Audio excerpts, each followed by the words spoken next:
percolator is already going. That gentle bubbling sound, the metal lid lifting and settling, the smell of coffee filling a small kitchen in Akron, Ohio, on a Tuesday morning in the spring of 1943. The light coming through the window above the sink is grey, not yet sunrise. The radio on the shelf above the icebox is off. The house is asleep behind her.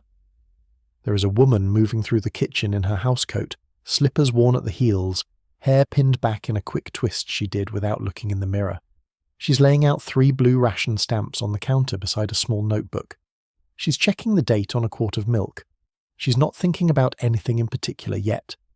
She's just here, the first one awake, the gas range ticking softly as it warms, the floorboard near the doorway creaking the way it always does.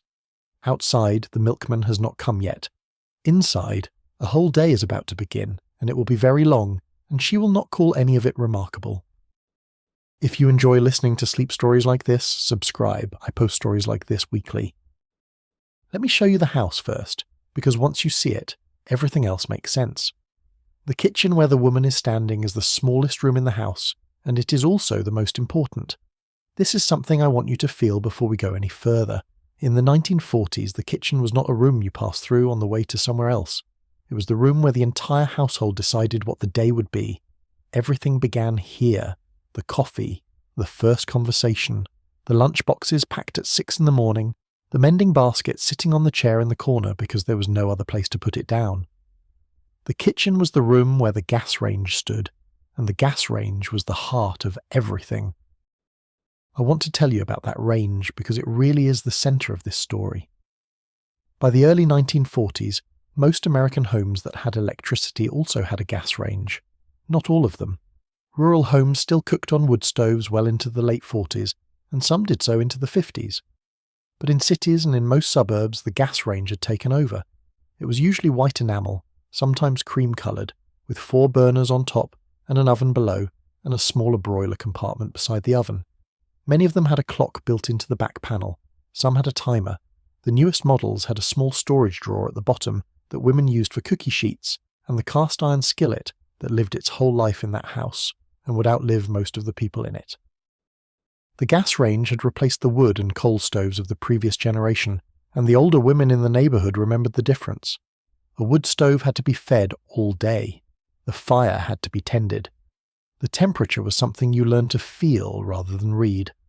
A gas range, by comparison, was modern. You turned a knob. The flame appeared. You could put a kettle on for coffee at 5:30 in the morning without first chopping kindling. This was, for the women who'd grown up cooking on coal, a small daily miracle that they did not stop noticing. But the range was still the centre of the kitchen. It still took up the most space. It still pulled everyone toward it the way the hearth had pulled the colonial family toward the fire. The cast-iron skillet sat on the right front burner most days, the percolator on the left back, the kettle on the right back. A pot of beans simmering on a low flame would stay there from breakfast through dinner. The smell of whatever was cooking was the smell of the house, and there was always something cooking, and the range was always warm, and in the winter the kitchen was the warmest room in the house, the way the hearth room had always been. I want to walk you through the rest of the house now. The geography of a 1940s American home is something we have mostly stopped paying attention to, but it shaped how a family lived in ways that I think we have forgotten. A typical house in 1943, especially a working-class or middle-class home, was small by modern standards. A 2-bedroom bungalow might be 900 square feet. A modest 2-story house with 3 bedrooms upstairs and a parlour and kitchen and dining room downstairs might be 1,200 square feet. The houses being built before the war were tighter, more efficient, more carefully arranged than the houses we live in now. Off the kitchen there was usually a small pantry, a narrow room with shelves on 3 sides and a single bare bulb hanging from a cord. The pantry was the warehouse of the household. This is where the canning jars went, rows and rows of them, organised by year and by contents. Tomatoes from last August, string beans from June, peach preserves from the summer before that, strawberry jam in the smaller jars, pickled cucumbers, pickled beets, bread and butter pickles in their amber syrup. The pantry shelves told you the entire story of the household's relationship with food. A full pantry meant a successful summer. A thinning pantry in March meant a hard spring ahead. There was usually a flour bin built into the pantry counter, a drawer that pulled out and held 25 pounds of flour at a time. There was a sugar canister, a smaller one now in 1943 because of rationing. There was a tin box for coffee. There was salt and there was lard and there was a covered crock for bacon grease, which was its own subject and which I will come back to. Beyond the pantry was the rest of the house. The dining room in many homes was used only on Sundays and for company.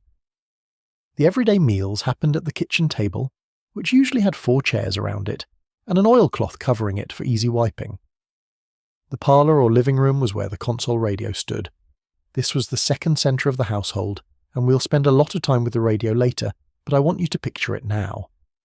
A wooden cabinet, often walnut or mahogany, standing about 4 feet tall, with a fabric-covered speaker grille and a dial that lit up when the radio was on. The whole family knew how to tune it. There was usually a chair pulled close to it, and that chair belonged to whoever was listening most carefully at any given moment. The bedrooms were upstairs in a 2-story house, or down a short hallway in a bungalow. A bedroom in 1943 had a bed and a dresser and a closet that was much smaller than any closet you have ever owned. There were no walk-in closets. There were no built-ins. People owned fewer clothes, and the clothes they owned were stored on hangers in a closet that was perhaps 3 feet wide.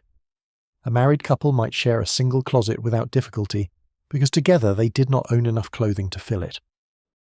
The bathroom, if the house was built after about 1920, was indoors. A small room with a tub and a sink and a toilet. The tub was usually cast iron with claw feet or, in newer construction, built into an alcove with a tiled surround. There was no shower in most homes. People bathed in the tub. Hot water came from a small water heater in the basement, which had to be lit and which heated water slowly. A long hot bath was a luxury, and most people took shorter baths, and on weekday mornings most people simply washed at the sink with a washcloth, the way most of the world had been washing for centuries. The basement was a working room. This is where the wringer washing machine stood, the kind with 2 rollers that the wet laundry was fed through to squeeze out the water. This is where the laundry lines were strung in winter when it was too cold to hang clothes outside.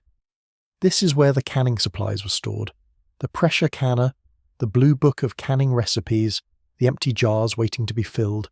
The basement was also where the coal furnace was, in homes that still heated with coal in the early 40s, and where the oil furnace was, in newer homes that had switched over. Now here is what I want you to feel about all of this.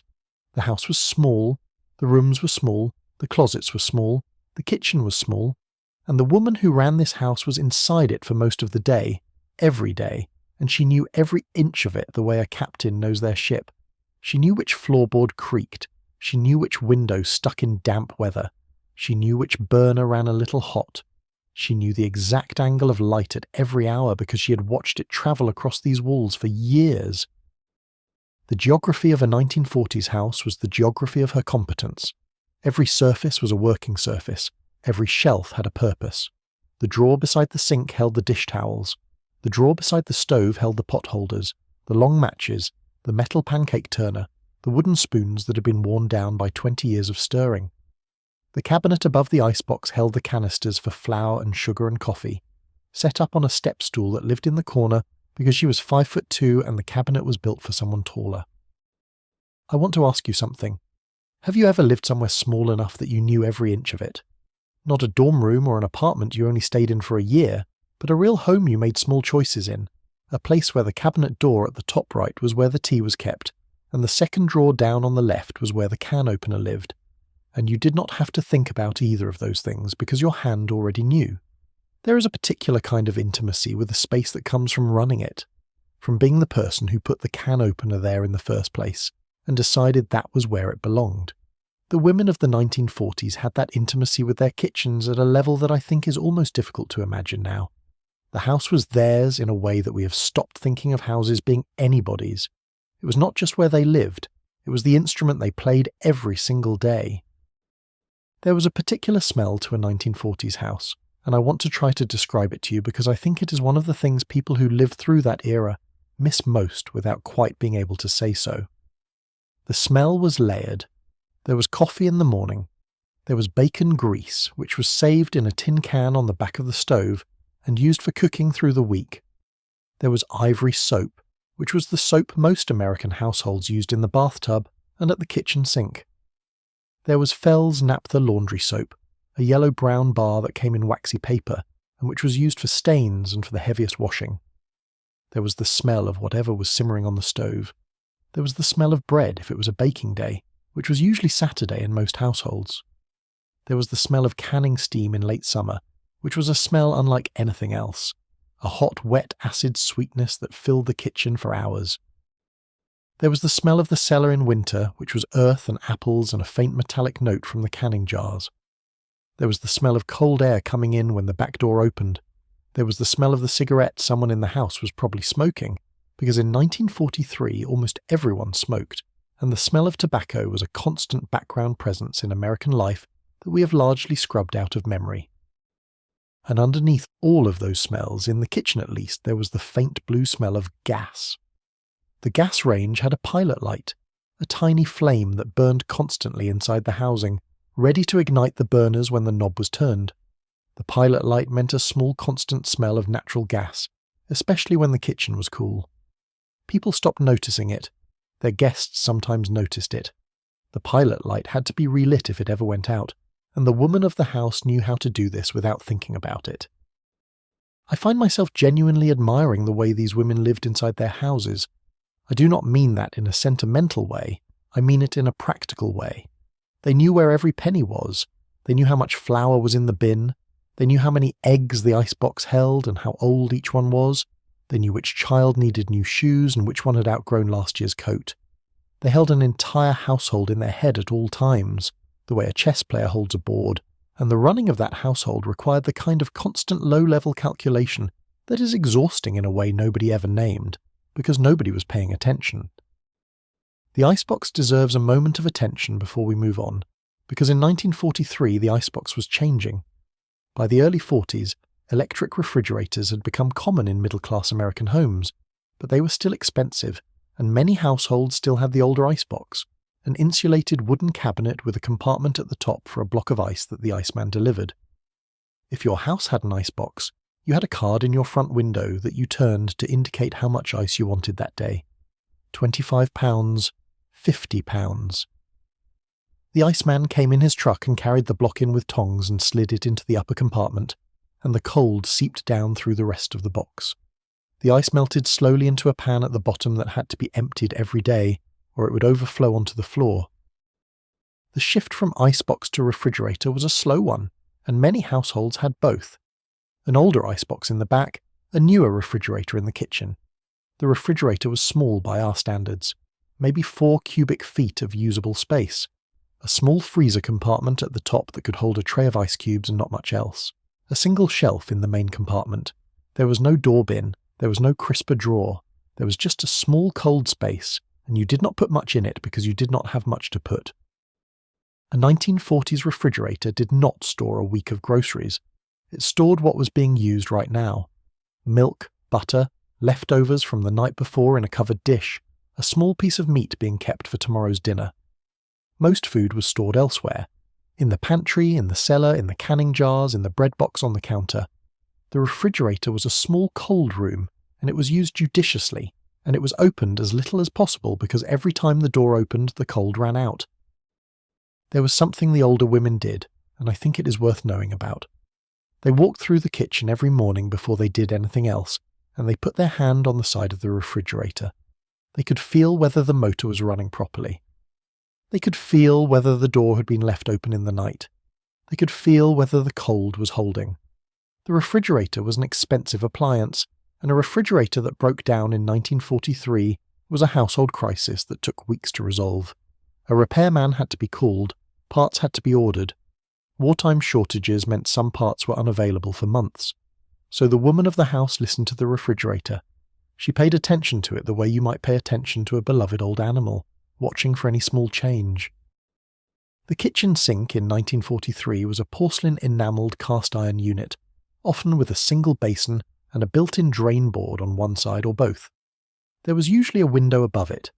This was a deliberate architectural choice that ran through American kitchen design from the early 20th century onward.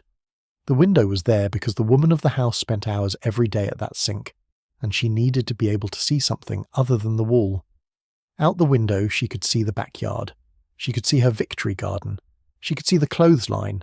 She could see the children playing if they were old enough to play outside without supervision. The window over the sink was a small mercy in a long day, and it was placed there because someone, probably a builder's wife in 1910, had pointed out that nobody wanted to wash dishes facing a wall. The faucet in the kitchen sink was a single tap, and it dispensed cold water. Hot water came from a separate tap, fed by the small water heater in the basement, and the hot tap had to be run for 30 seconds before the water actually got hot. The woman of the house knew this. She started the hot water before she needed it. She did not waste hot water, because hot water cost money to make. Beside the sink, on a small ceramic dish sat a bar of Fell's naphtha, or a bar of ivory soap, the kitchen soap, which was used for hand washing and for dishes both. There was a dish towel hanging from the oven handle on the gas range. The dish towel was changed every 2 days. The woman of the house could tell you exactly which day she'd put it up. I keep coming back to the gas range because I think it really is the most important object in this house. The gas range was where the meals were made, but it was also where the day was structured. The percolator went on at 5:30 in the morning, the oatmeal pot went on at 6, the frying pan with the bacon came out at 6:30. The school lunches were assembled on the counter beside the range while the bacon cooked. The lunch boxes were closed and placed by the back door. The husband came down for breakfast at 7. The children came down at 7:15. By 8 the house had emptied out for the day, and the woman of the house was alone in the kitchen with the dishes. This was the rhythm of the gas range. It set the rhythm of the household. The flames came on in the morning and stayed on, in some configuration, for most of the day. The kettle was always warm. The coffee pot was always ready to be reheated. The skillet was always within reach. The gas range was the closest thing the 1940s kitchen had to a hearth, and the woman of the house tended it the way an earlier woman would have tended the fire. There is a particular moment I want to leave you with before we move on. Late morning. The breakfast dishes are done, the percolator has been refilled and is sitting on a low flame, keeping a fresh pot of coffee warm in case a neighbour comes by, which a neighbour often does. The radio in the living room is playing softly, a morning programme, perhaps a homemaker's hour or a serial drama. The kitchen smells of coffee and ivory soap and the morning's bacon. The woman of the house is sitting at the kitchen table for the first time today, with a cup of coffee in front of her and the morning paper folded beside her, and she's taking 3 minutes for herself before the next thing begins.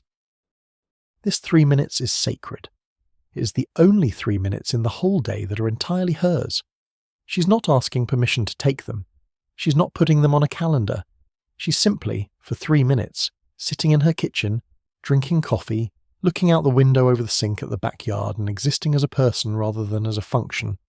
And then she will get up, and the day will continue, and the next thing she does will not be for herself. When was the last time you had 3 minutes like that? Not 3 minutes scrolling, not 3 minutes waiting for something to load, but 3 minutes of just being in a room you knew, with a drink you had made, looking at light through a window. There is something in that 3 minutes that the women of 1943 understood as essential, and I think we have lost it without quite knowing we lost it. They built their whole day around the possibility of those 3 minutes. They protected them. They knew what they were worth. The kitchen is quiet. The coffee is warm. Outside, the grey light has turned to morning.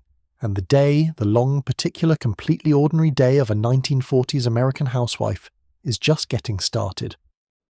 I want to take you back to that first hour of the day, because I think it is the hour that reveals the most about who these women actually were. 5:30 in the morning, in a small house in 1943, in winter. The house is cold. The furnace has been banked low overnight to save on fuel oil, which is rationed. The kitchen floor, which is linoleum laid over wood, is cold enough through her slippers that she shifts her weight from one foot to the other while she waits for the burner to warm up. The kitchen is dark except for the small blue ring of flame on the gas range and the small glow from the pilot light in the oven, both of which she lit herself, and both of which she lit without thinking about it. There is a particular quality to the light at 5:30 in a kitchen in February. The window above the sink shows nothing but black, with maybe the faintest suggestion of the streetlight at the corner, 2 blocks away. The kitchen ceiling fixture is on, a single bulb behind a frosted glass shade, and it casts a yellow light that does not reach the corners of the room. The corners stay dark. The kitchen is small and warm and very quiet, and the woman of the house is the only person awake on the entire street.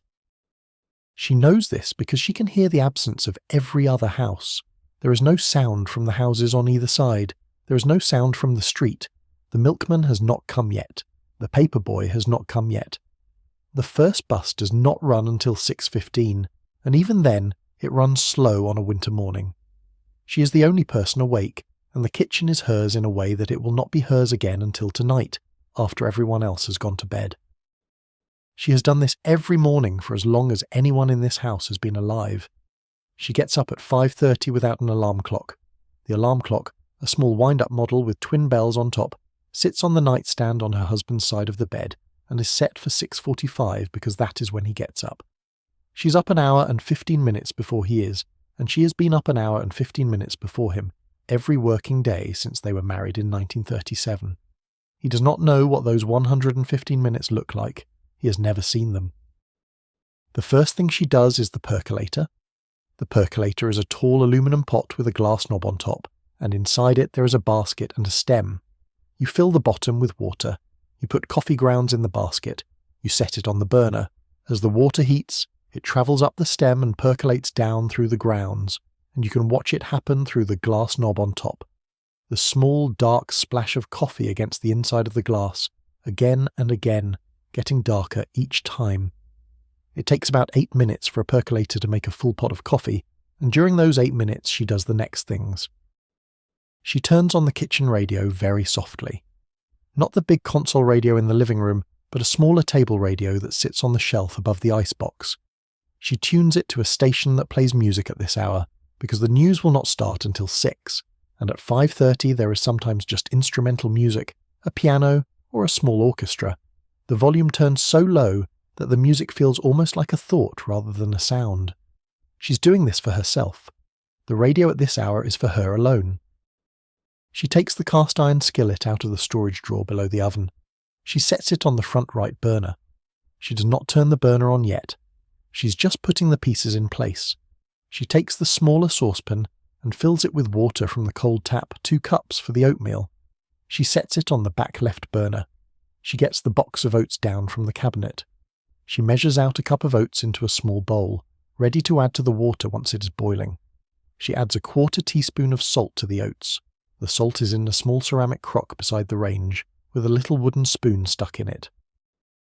This is all happening before the percolator is even finished. She is moving through the kitchen the way a stagehand moves through a theatre between scenes. Everything has its place. Everything has its order. She does not have a list because she has not needed a list since about 1939. The list is in her hands. By the time the percolator is done, she has set the table for breakfast, 4 places, the same 4 places it has been every morning of her marriage, with one slow change as the children grew old enough to sit at the table instead of in the high chair, and then old enough to butter their own toast, and then old enough to butter the younger child's toast. The plates are heavy ironstone, white with a faint blue ring around the edge, a wedding gift from her aunt. There are 4 jelly glasses for milk. There are 4 small plates for toast. The forks and spoons are laid out on cloth napkins that she folded last night before bed. The salt and pepper shakers are in the centre of the table.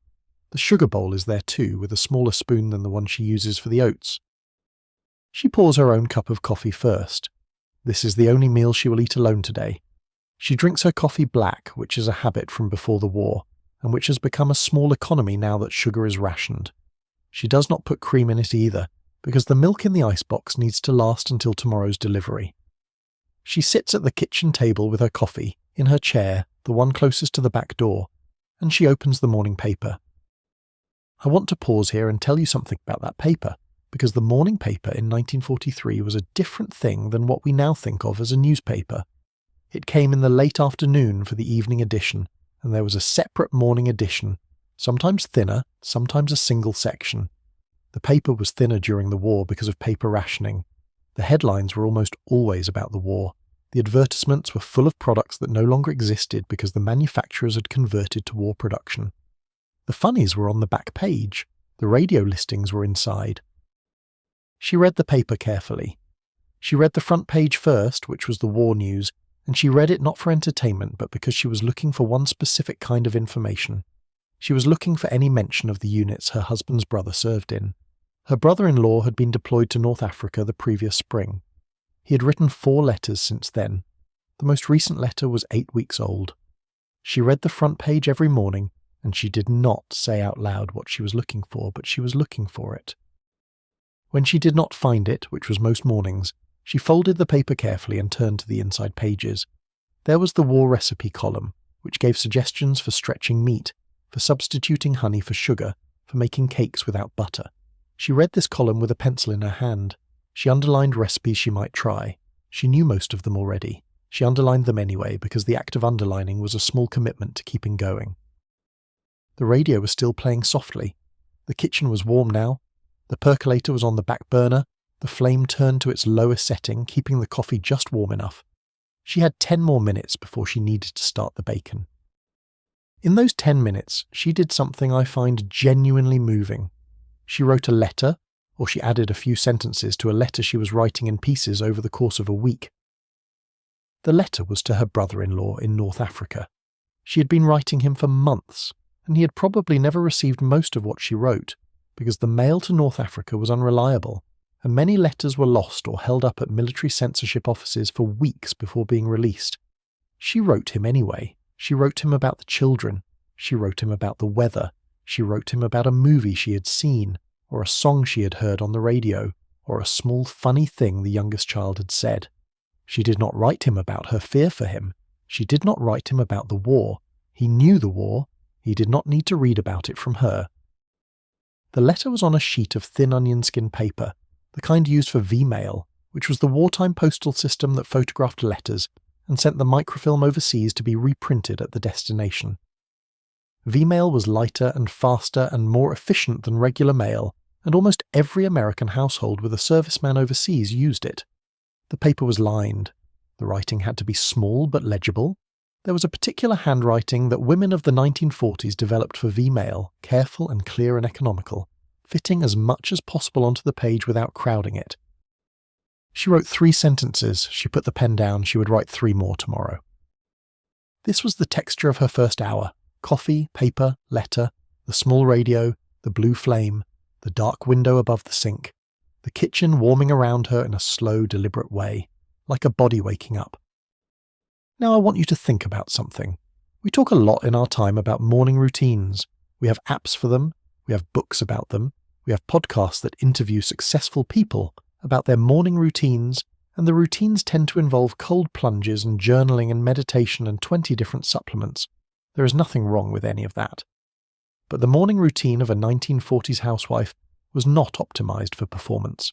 It was the actual structure of her day. It was not a self-improvement project. It was the load-bearing wall of her life. The coffee was not a productivity hack. It was coffee. The letter was not a mindfulness practice. It was a letter to a man who might be dying that week. The radio was not a wellness intervention. It was the only company she had. I find something quietly profound in that. She was not trying to optimize anything. She was just living, in a quiet way, in a small kitchen, before anyone else was awake, with a coffee and a letter and a small radio playing music too soft for anyone else to hear, and the things she was doing were the things her grandmother would have recognized as the work of being a woman in a household. Some of the tools were newer, the gas range, the percolator, the radio. But the shape of the hour was old. It was the shape of every woman who had ever gotten up before the house to think clearly for a few minutes before the day demanded everything from her. At 6:15, she stood up from the kitchen table. She went to the back door and opened it just enough to put her hand outside to feel the air. This was a small ritual. She wanted to know what the day was. Was it cold enough that the children needed their wool coats? Was the sidewalk icy? Was there a wind? She was reading the morning the way her grandmother would have read it, with her hand on the air. She closed the door, she went to the icebox, she opened it carefully, briefly, and took out the small package of bacon, 4 slices wrapped in butcher paper. Bacon was rationed, like everything else, and 4 slices was what they had budgeted for the week's 2 bacon mornings. She took out 2 eggs from the carton. The eggs were fresh because the milkman also delivered eggs 3 times a week, and yesterday had been a delivery day. She closed the icebox quickly. She lit the burner under the cast-iron skillet. The skillet had been on that stove for 11 years. It had been her mother's before that. She knew its temperaments. She knew that it ran hotter on one side than the other. She knew that it took exactly 3 minutes to come up to bacon temperature, and that if she put the bacon in too soon it would stick, and if she put it in too late the bacon would burn before it had rendered its fat. She put the bacon in. The smell that filled the kitchen was the smell of bacon, but it was also the smell of 1943. The bacon grease that came out of those 4 slices was caught in the bottom of the skillet, and after the bacon was done she would pour that grease very carefully into the tin can that lived on the back of the stove. The tin can said "fat" on the side in her own handwriting in pencil on a piece of masking tape stuck to the can. The fat from the can would be saved. It would go into a larger collection container in the pantry. When the larger container was full, she would take it to the butcher, who collected used cooking fat for the war effort. Cooking fat could be processed into glycerin, which was used to make explosives. Every American housewife knew this. Every American housewife saved her bacon grease. The collection of cooking fat was one of the most surprising and most unglamorous contributions to the war effort, and the women who saved their fat in tin cans for collection were directly part of the supply chain that produced the ammunition that their brothers and husbands were firing overseas. The bacon was done. She moved it to a plate lined with brown paper. She poured the grease into the tin can.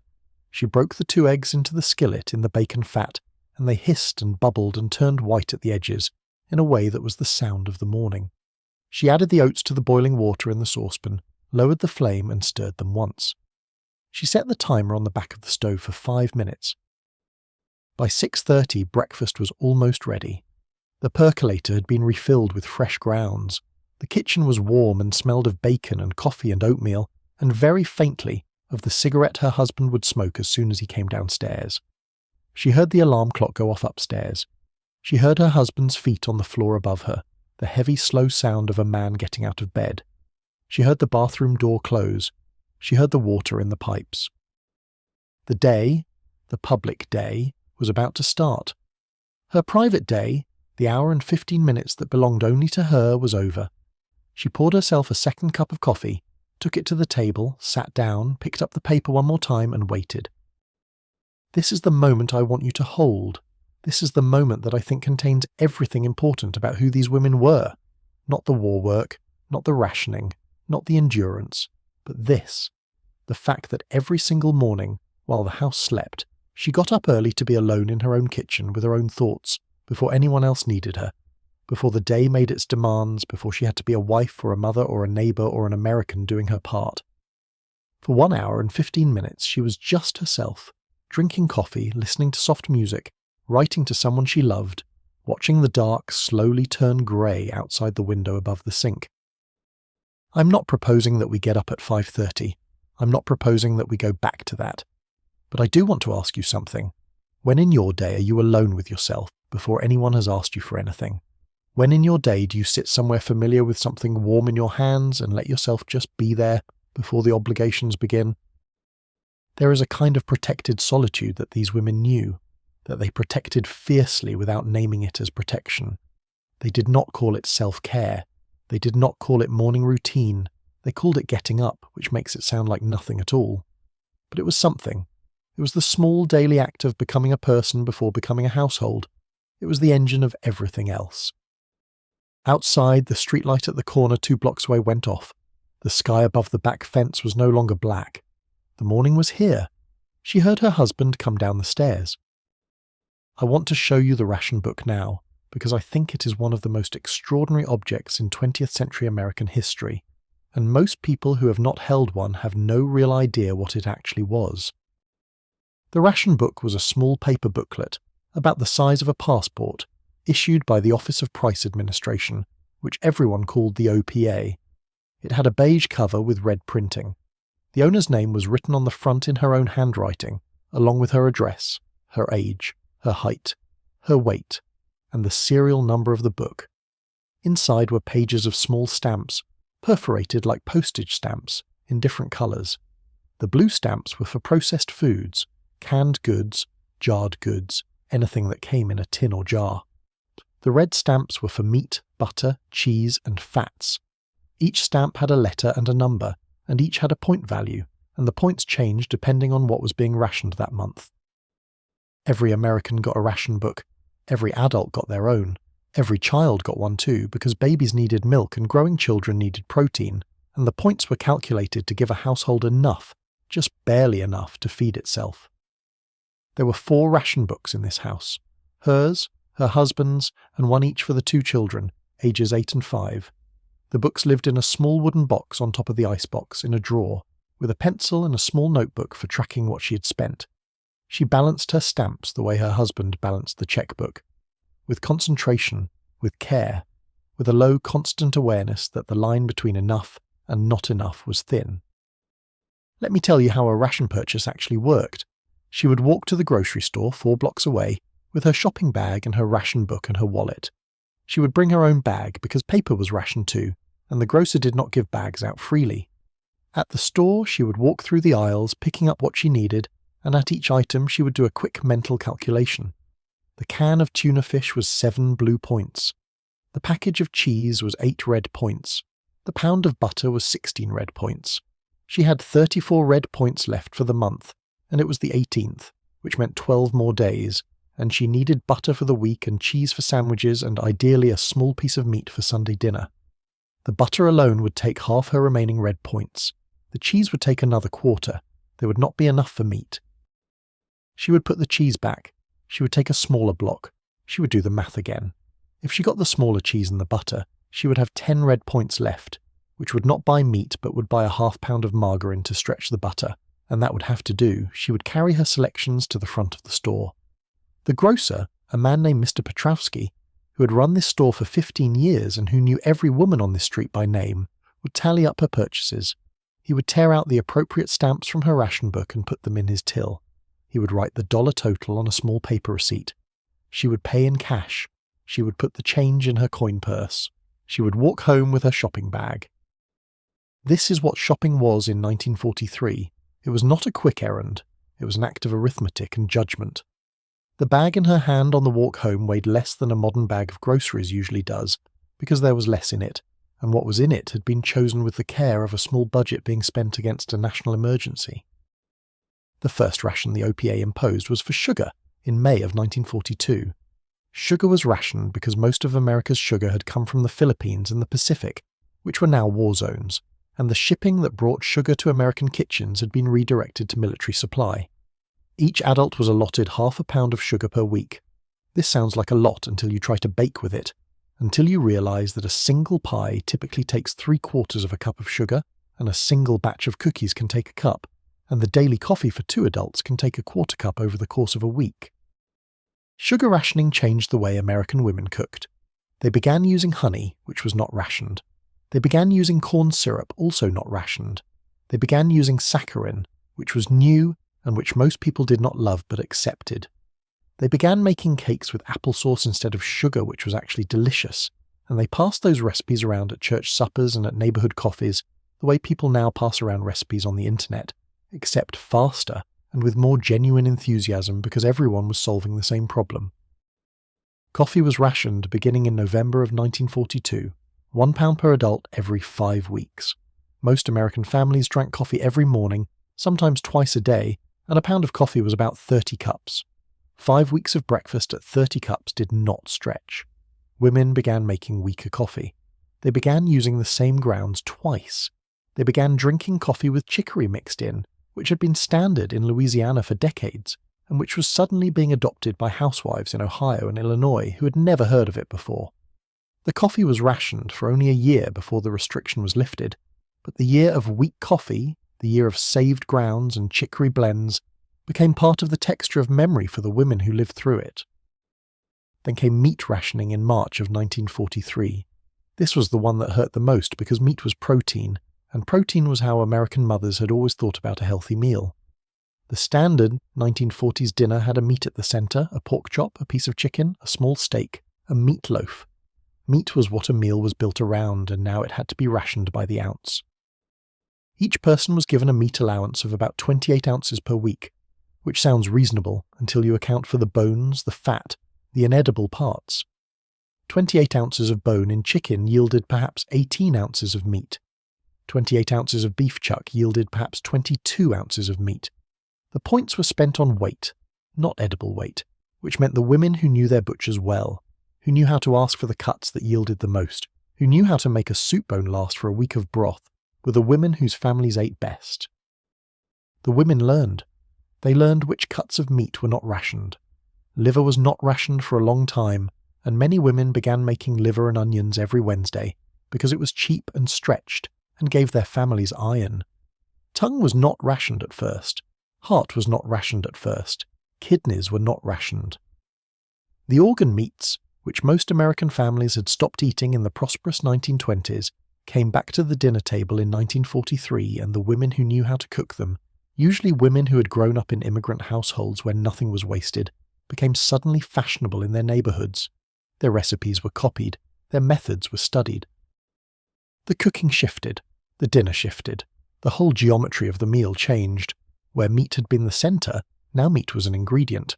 A small amount of beef, ground, would be stretched with breadcrumbs and onions and a little oatmeal to make a meatloaf that fed 4.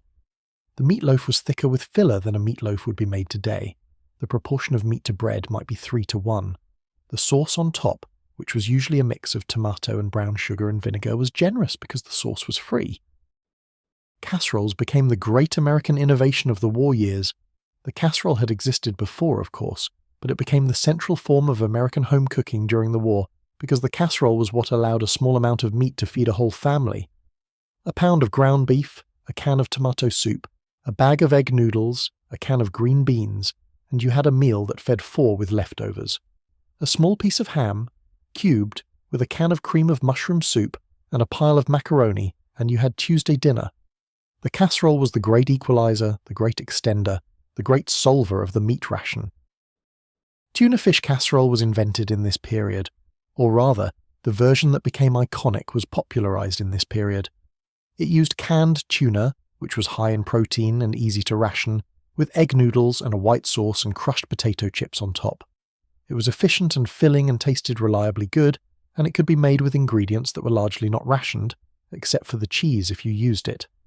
Tuna casserole became, for many American families, the Wednesday or Thursday dinner that meant the meat ration was being saved for Sunday. Sunday was still meat day. Every family I have read about from this period kept Sunday as the day of the proper meal. A roasted chicken if a chicken could be had. A pot roast if the points could be saved for it. A ham on Easter, even if it took weeks of saved points to afford one. The Sunday meal was a small flag of normalcy planted in the middle of a long, abnormal time. It said, "We are still ourselves. We are still the family that eats together at a set table on Sunday. The war has not changed everything." There were creative substitutions that ran through the whole American kitchen during these years, and I want to tell you about some of them because I think they are wonderful examples of practical ingenuity. Butter was rationed, so women used margarine, which was new and which most families had never used before. The margarine of 1943 was white. It looked like lard. The dairy industry, which did not want margarine to compete with butter, had successfully lobbied for laws that prevented margarine from being sold pre-coloured. The yellow colour had to be added by the consumer at home. The margarine came with a small packet of yellow food colouring, and the housewife would soften the margarine in a bowl, knead in the yellow colour until the white fat turned a butter yellow, and then refrigerate it until it firmed up. This was a job often given to children. There are thousands of memories from people who grew up in the 1940s of standing at the kitchen counter as a 6 or 7-year-old with a bowl of white margarine and a packet of yellow dye, kneading the dye through the fat until it turned the colour it was supposed to be. Eggs were not rationed but were sometimes scarce, and women learned to substitute. They used vinegar and baking soda in cake batter to provide the leavening that eggs would have provided. They used mashed banana in quick breads to provide moisture and binding. They learned that you could make a passable cake with no eggs at all if you knew what you were doing. Wheat flour was not rationed but was discouraged.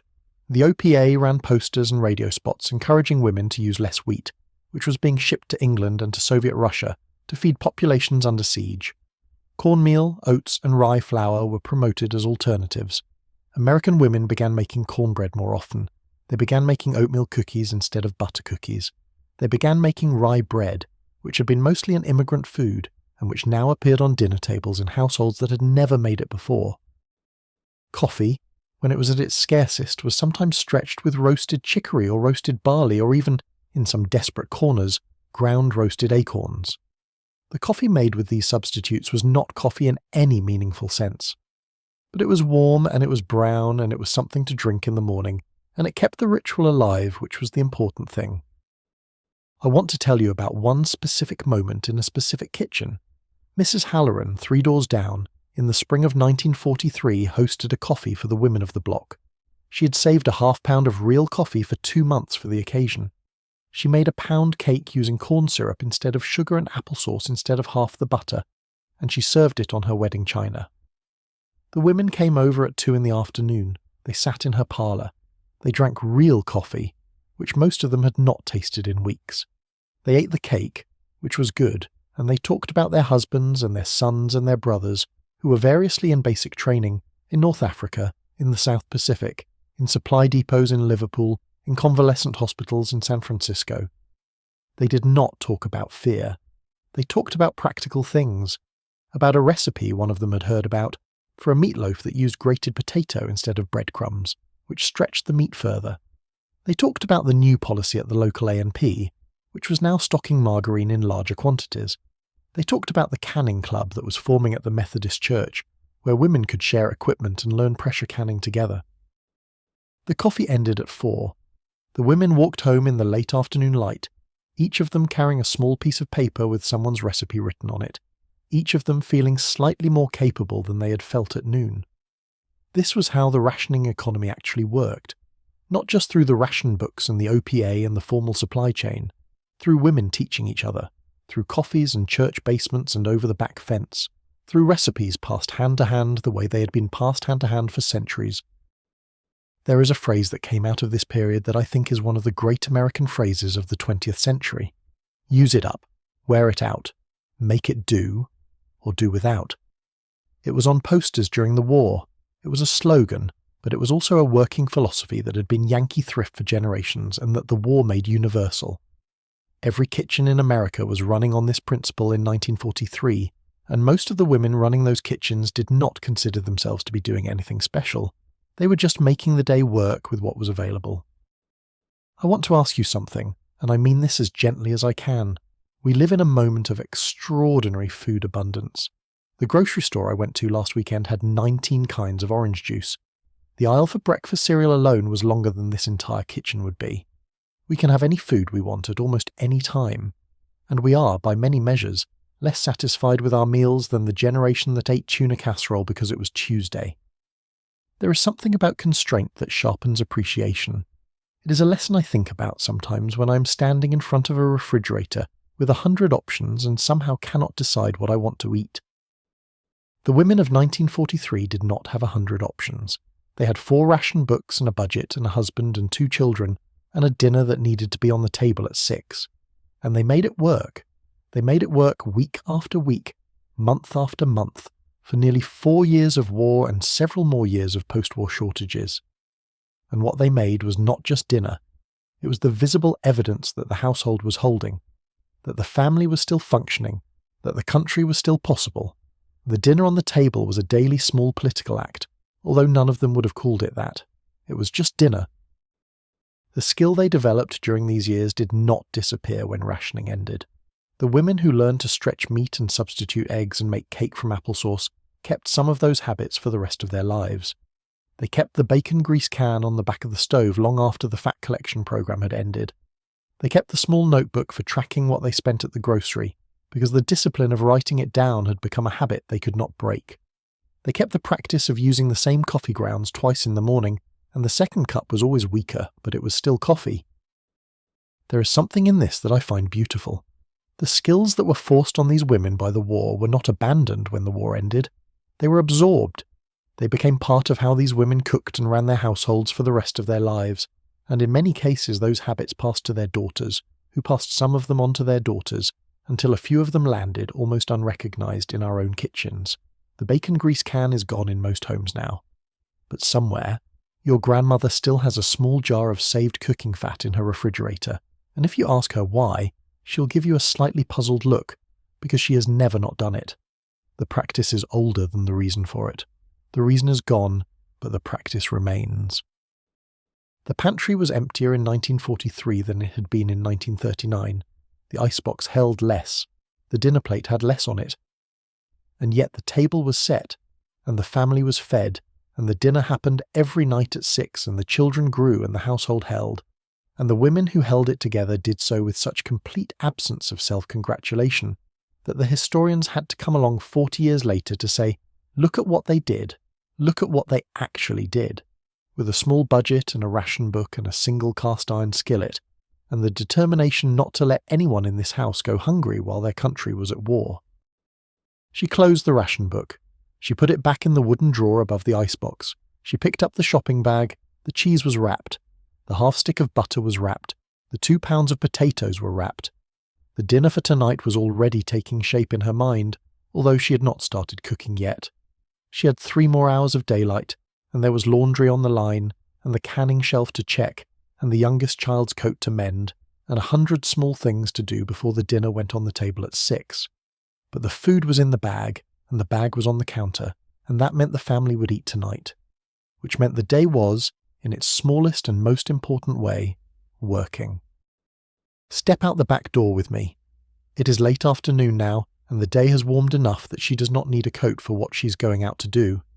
The screen door bangs shut behind her, the particular wooden snap of a screen door on a small bungalow, a sound that for an entire generation of Americans meant home. The back stoop is concrete with a small mat for boots. The yard beyond it is small, a 1/4 acre at most, fenced with chicken wire and a wooden post fence painted white that has not been repainted in 3 years, because the paint has gone to the war effort. Most of the yard is the garden. There's a small patch of lawn near the back door, just enough for the children to play on, and there is a clothesline strung between 2 metal poles, and there is a single dogwood tree near the back fence. Everything else is rows, tomatoes coming up against stakes, pole beans climbing a frame her husband built last April, onions in a long row near the fence, carrots and beets in another row, lettuce that is going to bolt soon and has to be eaten this week, cucumbers crawling along the ground, a patch of summer squash that she has to keep ahead of because squash plants in midsummer produce so much that you can lose the harvest if you're not picking every other day. A small bed of herbs, parsley, sage, thyme, oregano, basil by the back door where she can grab a handful while she's cooking. This is the Victory Garden, or it is one of them. There were nearly 20 million Victory Gardens in the United States by 1944, planted in backyards and on apartment building rooftops, and in vacant lots, and in the strip of dirt between the sidewalk and the street. The federal government, through the United States Department of Agriculture, had calculated early in the war that civilian food production from home gardens could free up an enormous amount of commercial agricultural output for the troops. So they started a campaign. Posters in every post office, pamphlets handed out at grocery stores, radio spots, school children bringing seeds home with handwritten instructions. The Victory Garden became a national project, but more than that, it became a personal one. Almost every family with a backyard had a garden, and even families without backyards had a window box of tomatoes or a small bed in a community plot. The garden was a way of contributing without leaving home. It was also, and this is the part the historians sometimes miss, a way of being outside in your own land, of putting your hands in the soil, of doing something physical and ancient in a moment of immense uncertainty. She walks down the row of tomatoes now. The plants are about 3 feet tall, and the lower leaves are starting to yellow because she's been pinching them off to direct the energy upward. The tomatoes themselves are still mostly green, but there are a few that are starting to blush. By next week, she will have her first ripe tomatoes of the year, and she will eat one standing in the garden, which is something she does every July 1st, the first ripe tomato, eaten warm from the sun, with no salt, no plate, no other food, just the tomato in her hand and the sun on her shoulders. It is one of the small rituals of her year. She's checking the plants for hornworms. The tomato hornworm is a green caterpillar about the size of an adult finger, and it can defoliate a tomato plant in 2 days if it is not caught. She walks the row with her eyes scanning for the telltale signs, which are not the worms themselves but the small dark droppings the worms leave on the leaves. She finds one set of droppings, traces them up the plant, and finds the worm, which is camouflaged so well against the green stem that she would have missed it if she had not been looking. She picks it off with her fingers, She drops it into a small can of soapy water she carries with her for this purpose. The worm dies. She moves on. This is gardening. The romanticized version of the victory garden is the woman in the nice apron, smiling at the camera holding a basket of vegetables. The real version is a woman in a faded house dress and a kerchief over her hair, pulling worms off her tomatoes and dropping them into a can of dirty water, and pulling weeds for an hour at a time on her hands and knees with the sun on the back of her neck. The real version is not less beautiful. It is more beautiful. But it is not what the posters showed. She moves on to the beans. The pole beans are climbing well this year. She picks the ones that are ready, dropping them into the basket she carries on one arm. The beans need to be picked every other day, or they will get tough. She's been picking them every other day since June. She knows exactly which beans are ready by feel and by length. She knows that a bean that is too long will be stringy, and that a bean that is too small will not be worth the work of canning it. She picks for about 10 minutes. She has half a basket of beans by the time she's done. The carrots are not ready yet. She kneels down to feel the tops of the carrots, which she can see protruding slightly from the soil. The largest ones are about the diameter of a pencil. They need another 2 weeks. The beets are smaller than the carrots, but those will be ready in 3 weeks. The onions are ready, and she pulls one to take inside for tonight's dinner. I want to talk about what the Victory Garden actually meant in terms of food production, because the numbers are extraordinary and most people do not know them. By 1944, the Victory Gardens of the United States produced approximately 40% of all the fresh vegetables consumed in America. 40%. From backyards and rooftops and vacant lots. The civilian gardening movement freed up so much commercial agricultural capacity for the war effort that historians who have studied the wartime food economy now consider the Victory Garden one of the most significant civilian contributions to the war on the home front. But that is the macro story. The micro story, the one that happened in this backyard, was about a family eating fresh tomatoes in July and canned tomatoes in February. It was about a quart of green beans on the dinner table that had cost only the work of growing them. It was about a salad in spring made from lettuce she had planted in March. It was about being able to look at the dinner plate and know that more than half of what was on it had come from this small fenced piece of dirt behind the house. I find the Victory Garden movement quietly remarkable in another way. It connected the women of 1943 to a kind of competence that had been the everyday inheritance of farm women for centuries, and that had been slowly fading in the urban and suburban American household for 2 generations. By 1940, most American women under 30 had grown up in cities or suburbs and had never seriously gardened. They had bought their vegetables. The war put them back in the soil, and many of them discovered, without expecting to, that they liked it. That there was something deeply satisfying about pulling a carrot out of the ground that you had planted as a seed in May. That a bowl of soup made with vegetables from your own backyard tasted different from a bowl of soup made with vegetables from the store, and not just because of any provable culinary difference, but because of the whole long arc of attention that had brought those vegetables to that bowl. She finishes in the garden. She has a basket of beans, 2 onions, a small bunch of parsley, and a single early tomato that was ripe enough to pick today. She walks back to the house, the basket on her hip. The sun is lower now. The long afternoon is beginning to turn into the early evening. The kitchen, when she steps back inside, is exactly as she left it, except cooler, because she had opened the back door for a few minutes and let some of the heat out. She washes the beans at the sink. She does this thoroughly, with cold water, because the beans will go straight into the canner this evening. There is no point waiting. The beans she picked yesterday are still in the icebox waiting to be canned, and she will do them all together tonight in one batch, after dinner when the children are doing their homework and her husband is listening to the radio. This is the part I really want you to feel, the canning, because the canning is not just food preservation, it is the second act of the garden, and it is the engine of the household's food security through the winter, and it is one of the most physical and demanding regular activities of the 1940s housewife. And it took skill, and it was dangerous if done wrong, and it was utterly routine. Let me tell you what canning actually was. The canning shelf was in the basement, on the wall opposite the laundry sink, 4 wide wooden shelves that her husband had built when they moved in. By the end of summer, those shelves were full. Quart jars of tomatoes, pint jars of green beans, quart jars of corn, pint jars of pickles, both dill and bread and butter, half-pint jars of jam, quart jars of peaches and pears in their syrup, quart jars of applesauce.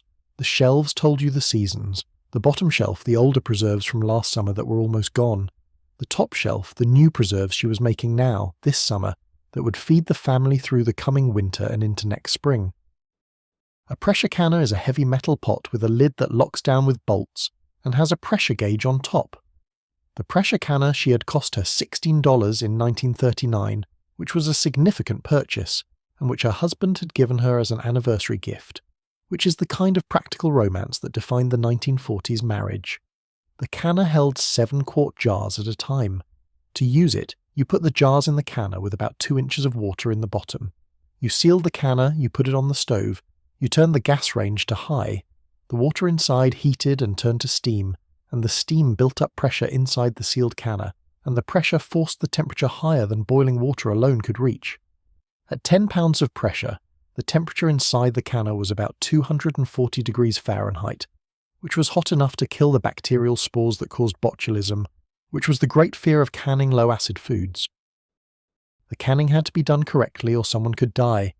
This is not an exaggeration. Botulism from improperly canned vegetables killed Americans every year in the 1940s, and the women who canned for their families knew this with a clarity that most modern home cooks have completely lost. They processed their green beans for the full time. They checked their seals carefully. They threw out any jar that did not seal properly, even though throwing out a jar of beans was throwing out an hour of work and a precious resource. They were precise, because precision was safety, and they had been taught precision by their mothers and by the extension agents who came through every spring to give canning demonstrations at the church basement. There was a particular sound to a kitchen during canning season, the pressure canner on the stove hissing softly as the steam built up, the pressure gauge ticking, the canning jars in the sink being washed, the lids in a small pot of hot water on a back burner being prepared, the funnel on the counter, the ladle in a bowl of hot water, the clean dish towels stacked beside the canner, waiting to receive the hot jars when they came out. The smell of the kitchen during canning was the smell of whatever was being canned, magnified by hours of cooking. Tomato canning smelled of tomatoes for 2 days afterward. Pickle canning smelled of vinegar and dill so strongly that the smell got into the curtains. Peach canning smelled like a candy store. The kitchen on a canning day was a working factory, and the woman of the house was the foreman. She would put the canner on the stove tonight at 7:30. She would process the green beans for 90 minutes at 10 pounds of pressure. While the canner was working, she would be in the kitchen anyway, doing other things, but she would also be listening to the canner, listening for the steady hiss of the pressure regulator, listening for the subtle changes that meant the gauge needed adjusting. She would not leave the kitchen for 90 minutes. Canning required attention. It was not a thing you could walk away from.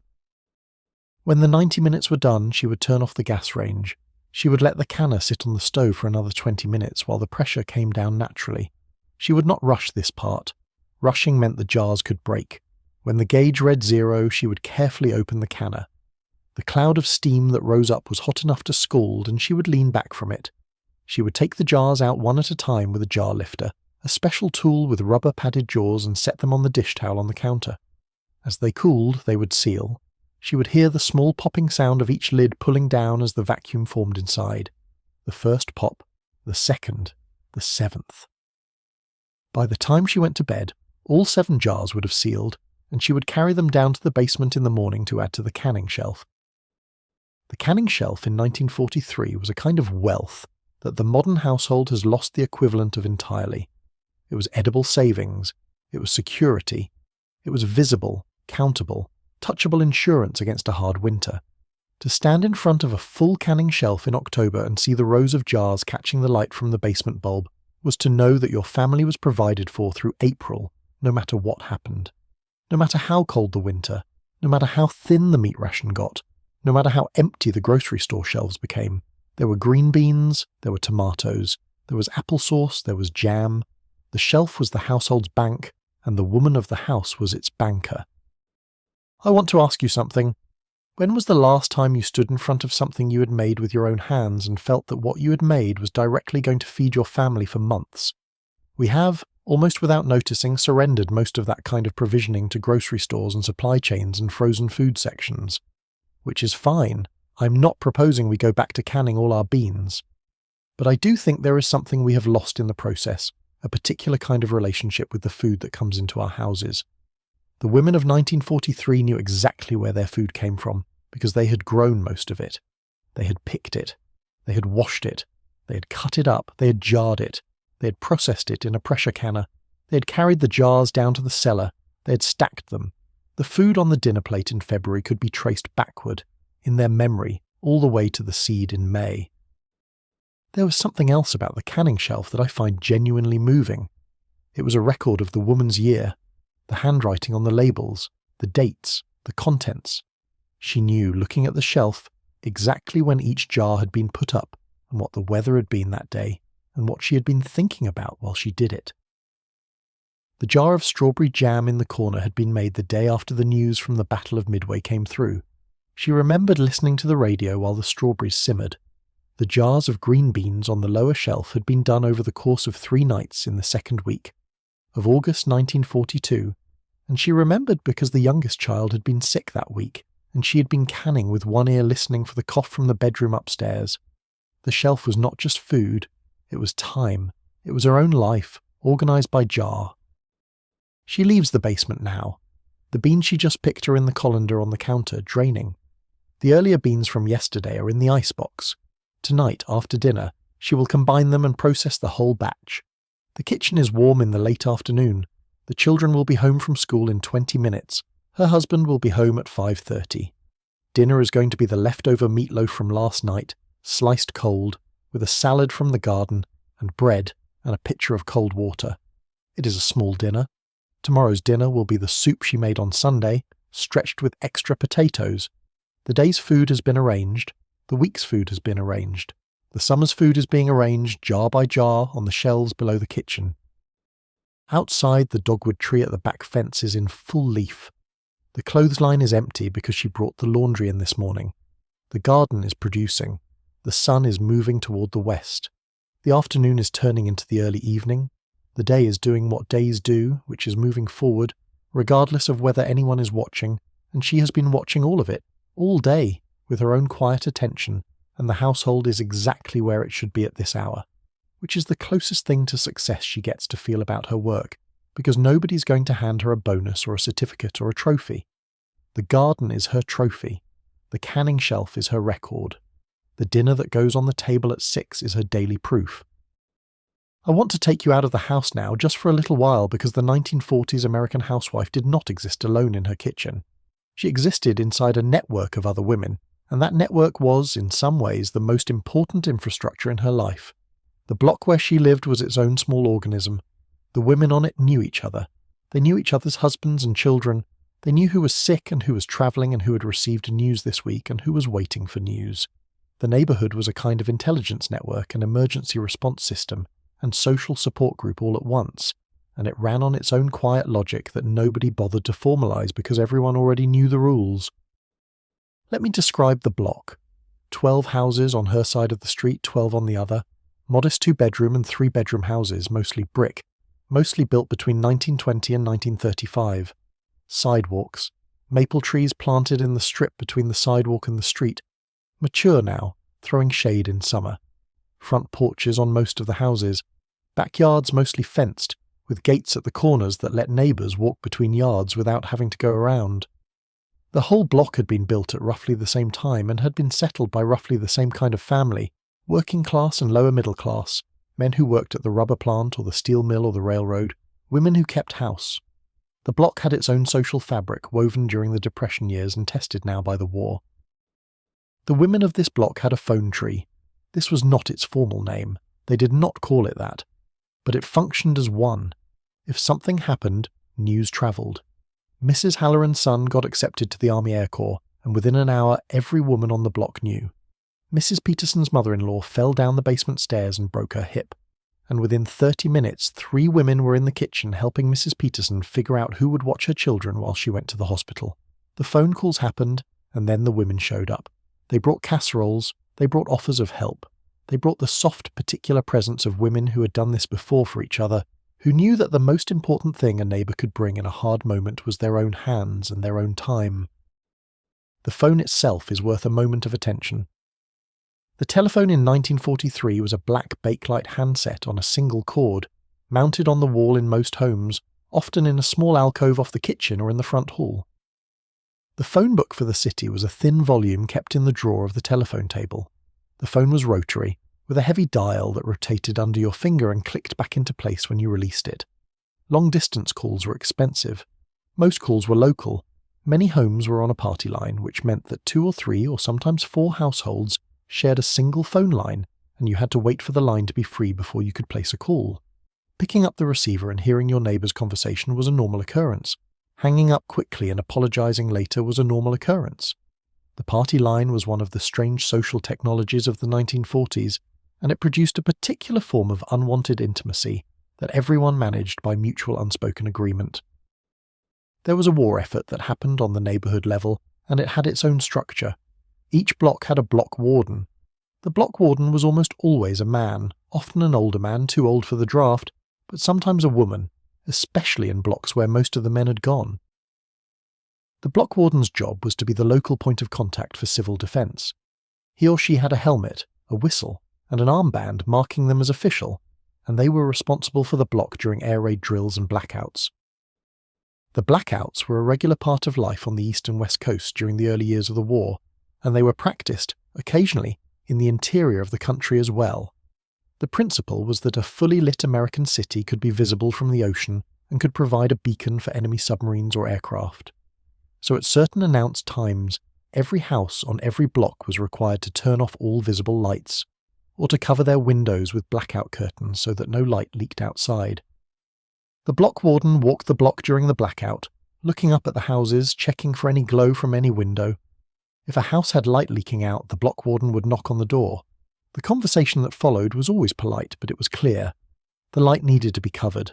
The household needed to do better. There were air raid drills that involved the whole block taking shelter in basements. There were practice drills with sirens that went off without warning. The children learned what to do. They knew which basement on the block was the designated shelter. They knew where to sit.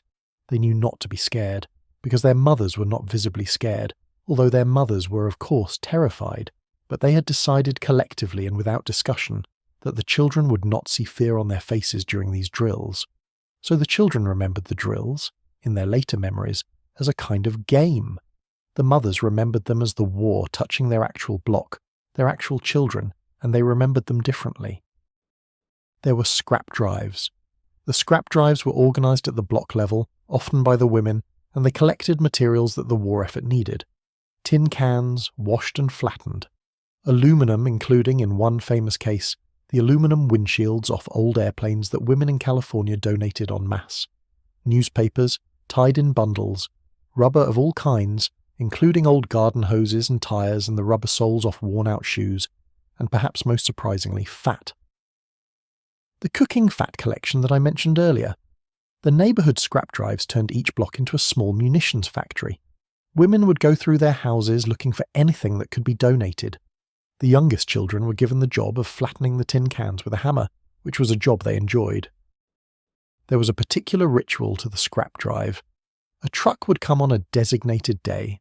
The women of the block would have piled their materials in front of their houses on the morning of the truck's arrival. The block warden would supervise the loading. The pile would be sorted. The truck would drive away, full.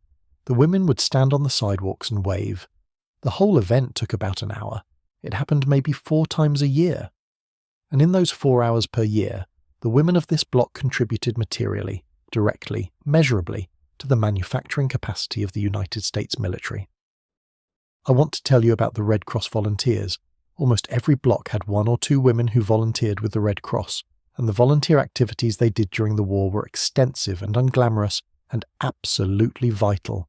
They rolled bandages, they knit socks for soldiers, they folded surgical dressings, they worked at canteens at the train station, handing out coffee and donuts to soldiers passing through. They organised blood drives. They wrote letters to servicemen who had no one to write to them.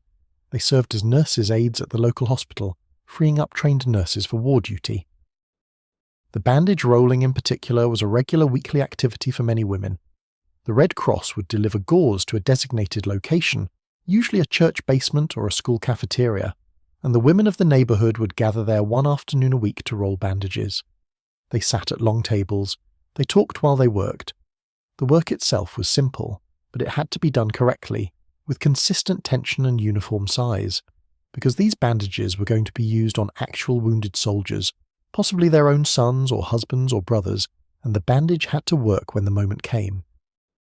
The bandage rolling sessions were where a great deal of the actual emotional work of the neighbourhood got done.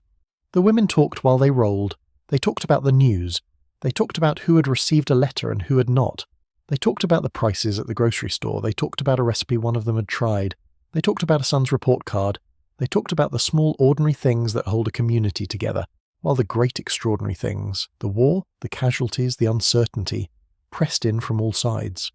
The bandage rolling was the everyday infrastructure of neighbourhood support. It was where the women worked through their fear by working with their hands together in a room. I want to say something about the unspoken solidarity of these women, because I think it is the most precious and least documented thing about this period. They did not, for the most part, talk about their fears directly. They were not, by their own description, particularly emotionally expressive. They had been raised in the Depression. They had seen hard times. They had a particular generational temperament that did not include long discussions of feelings. They did not say to each other, "I am terrified that my husband will be killed." They did not say to each other, "I cannot bear another week of waiting." They did not say to each other, "I am exhausted. I am afraid. I am holding everything together with my fingernails." They said instead things like, "Would you like another cup of coffee?" Or, "The Anderson's son got his orders." Or, "I made too much soup. I will bring you some."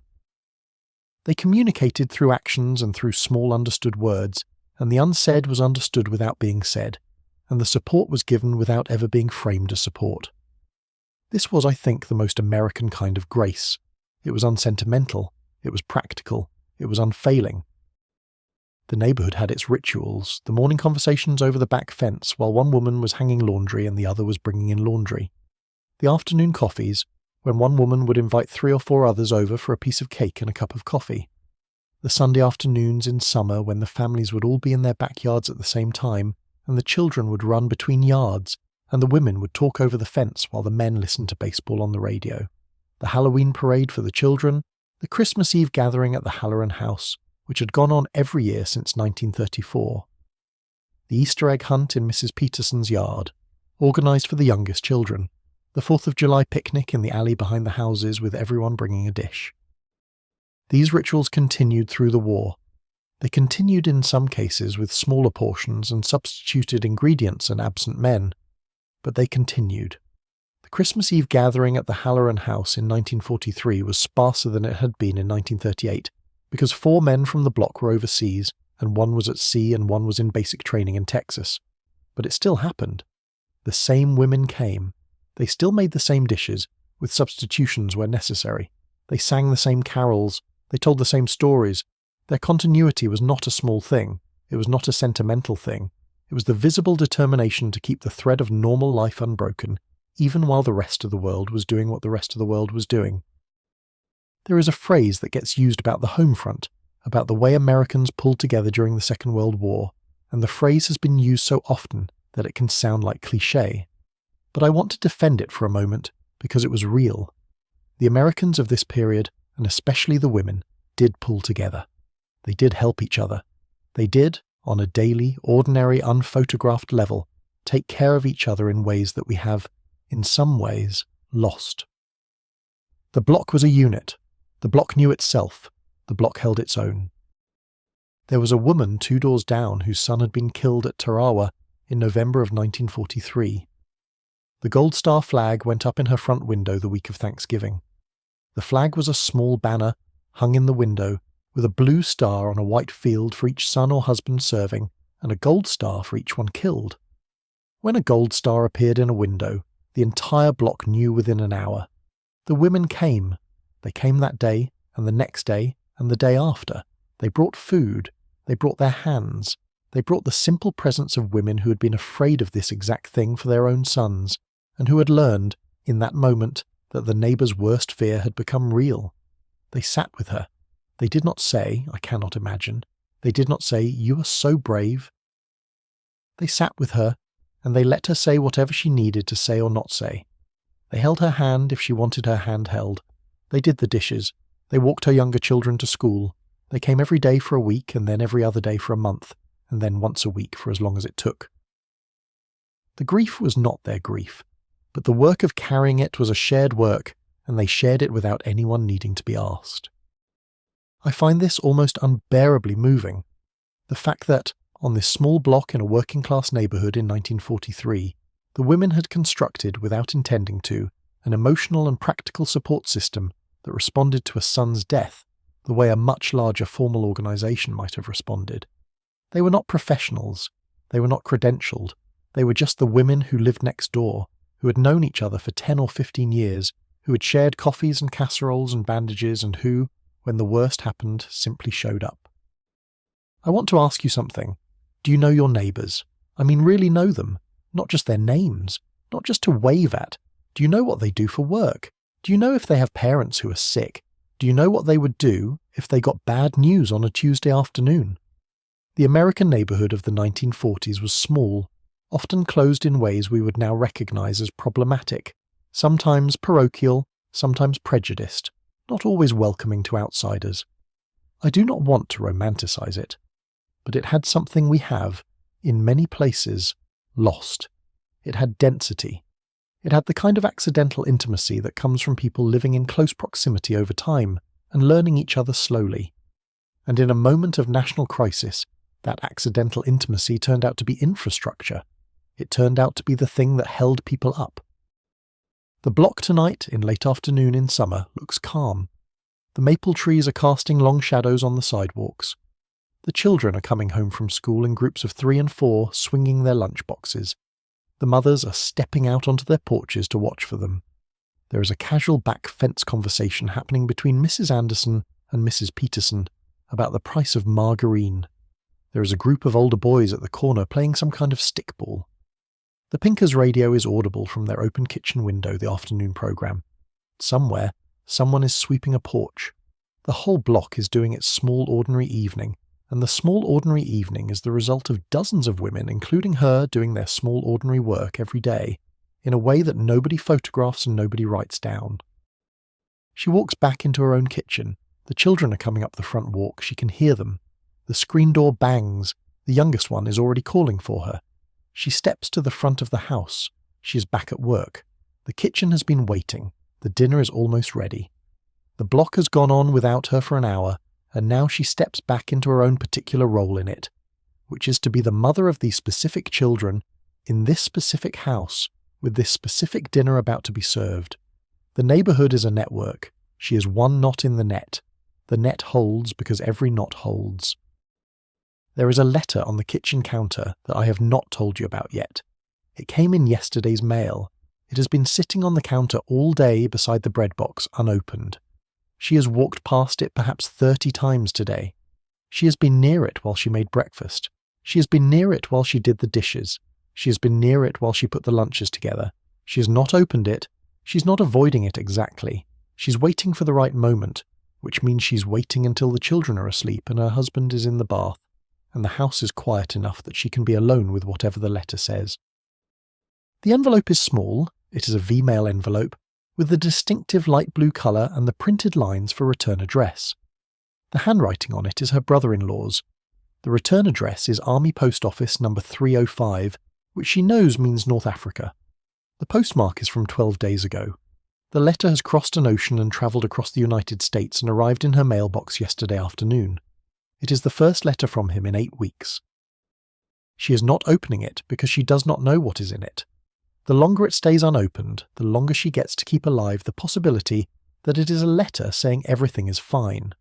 Once she opens it, that possibility either becomes confirmed or it does not. So she is, in her own particular way, savouring the moment of not knowing. This is a small piece of psychology I think the women of this period understood with a clarity that we have lost. The unopened letter is its own kind of comfort. The open letter is a verdict. I want to talk about V-mail because it is one of the most fascinating logistical inventions of the war, and most modern people have never heard of it. V-mail, which stood for Victory Mail, was a system the United States military developed to handle the enormous volume of correspondence between American servicemen overseas and their families at home.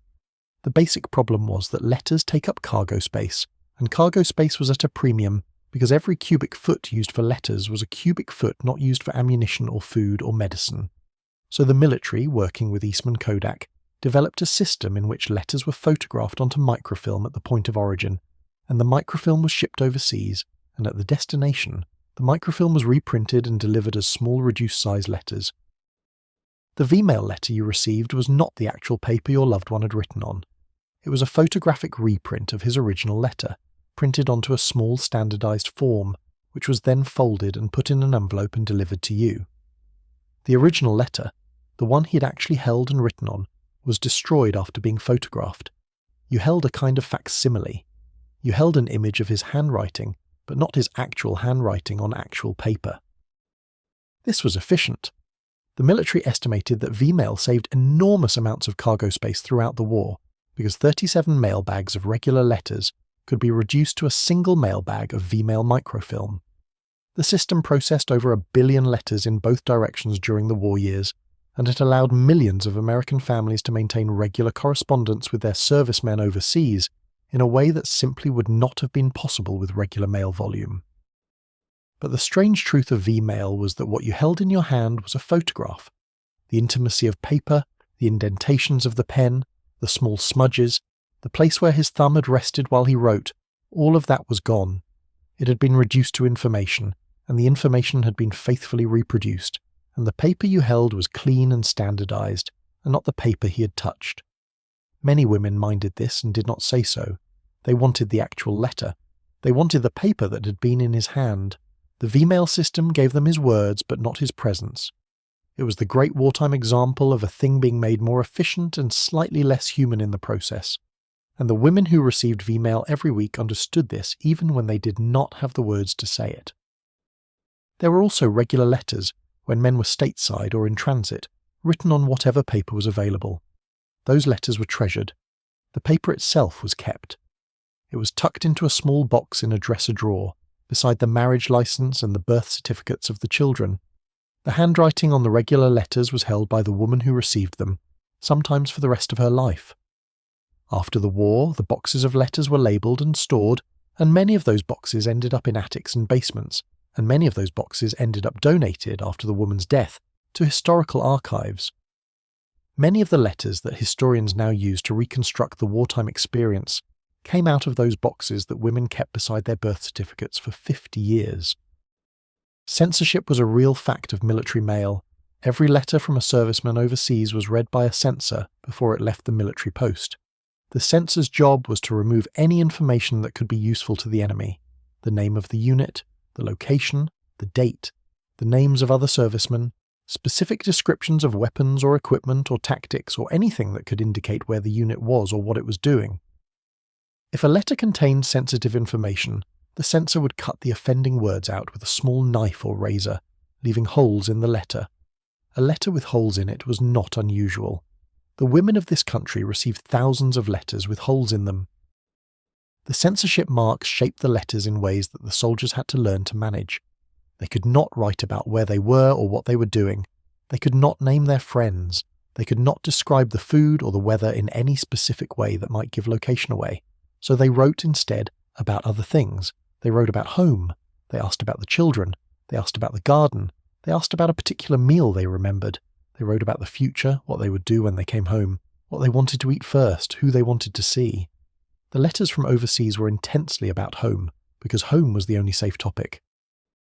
There is something almost theological about this. The men who were closest to violence, who were inside the actual experience of war, who were watching their friends die and were every day in danger of dying themselves, wrote letters that focused entirely on the small and the domestic. They wrote about their mother's cooking. They wrote about a particular tree in the yard. They wrote about a song they had heard before they shipped out. The war was not in the letters. Home was in the letters. The men were trying, with their pens and their thin paper, to hold on to the version of themselves that had existed before the war, and they were doing it through detail, through the small particularities of a remembered domestic life that was being held in trust for them by the women who waited. The letters going the other way, from her to him, were similar. She wrote about the children's school. She wrote about a meal she had made. She wrote about a small thing the cat had done. She did not write about her fear.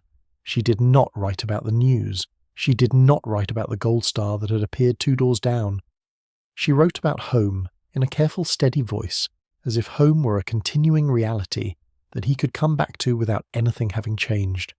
She was constructing in her letters the version of home that she wanted him to be able to return to. She was not lying. She was not pretending. She was selecting. She was holding the home, in the letters, exactly as he had left it, so that he could find his way back to it through the words. Now I want to talk about what waiting actually was, because the dominant emotion of the home front, the underlying constant emotional weather of every American household with someone overseas, was waiting. Waiting for the next letter, waiting for the next news, waiting for the war to end, waiting, in some cases, for a knock on the door. Waiting was the texture of every day, and it was a texture that had to be lived inside without being dramatized. The radio news was a particular ritual of waiting. There were several news broadcasts a day, the morning news, the noon news, the evening news. The women listened to all of them. They listened with one ear while doing other things. They listened specifically for the names of operations, places, units. They had memorized the names of every operation their men were associated with. They had memorized the geography of the theatre their men were in. If the news mentioned a place near where their men were, they paid attention. If the news did not mention any place near where their men were, they relaxed slightly. The relaxation was always temporary. The next news broadcast was 3 hours away. The mail came once a day, in the late morning.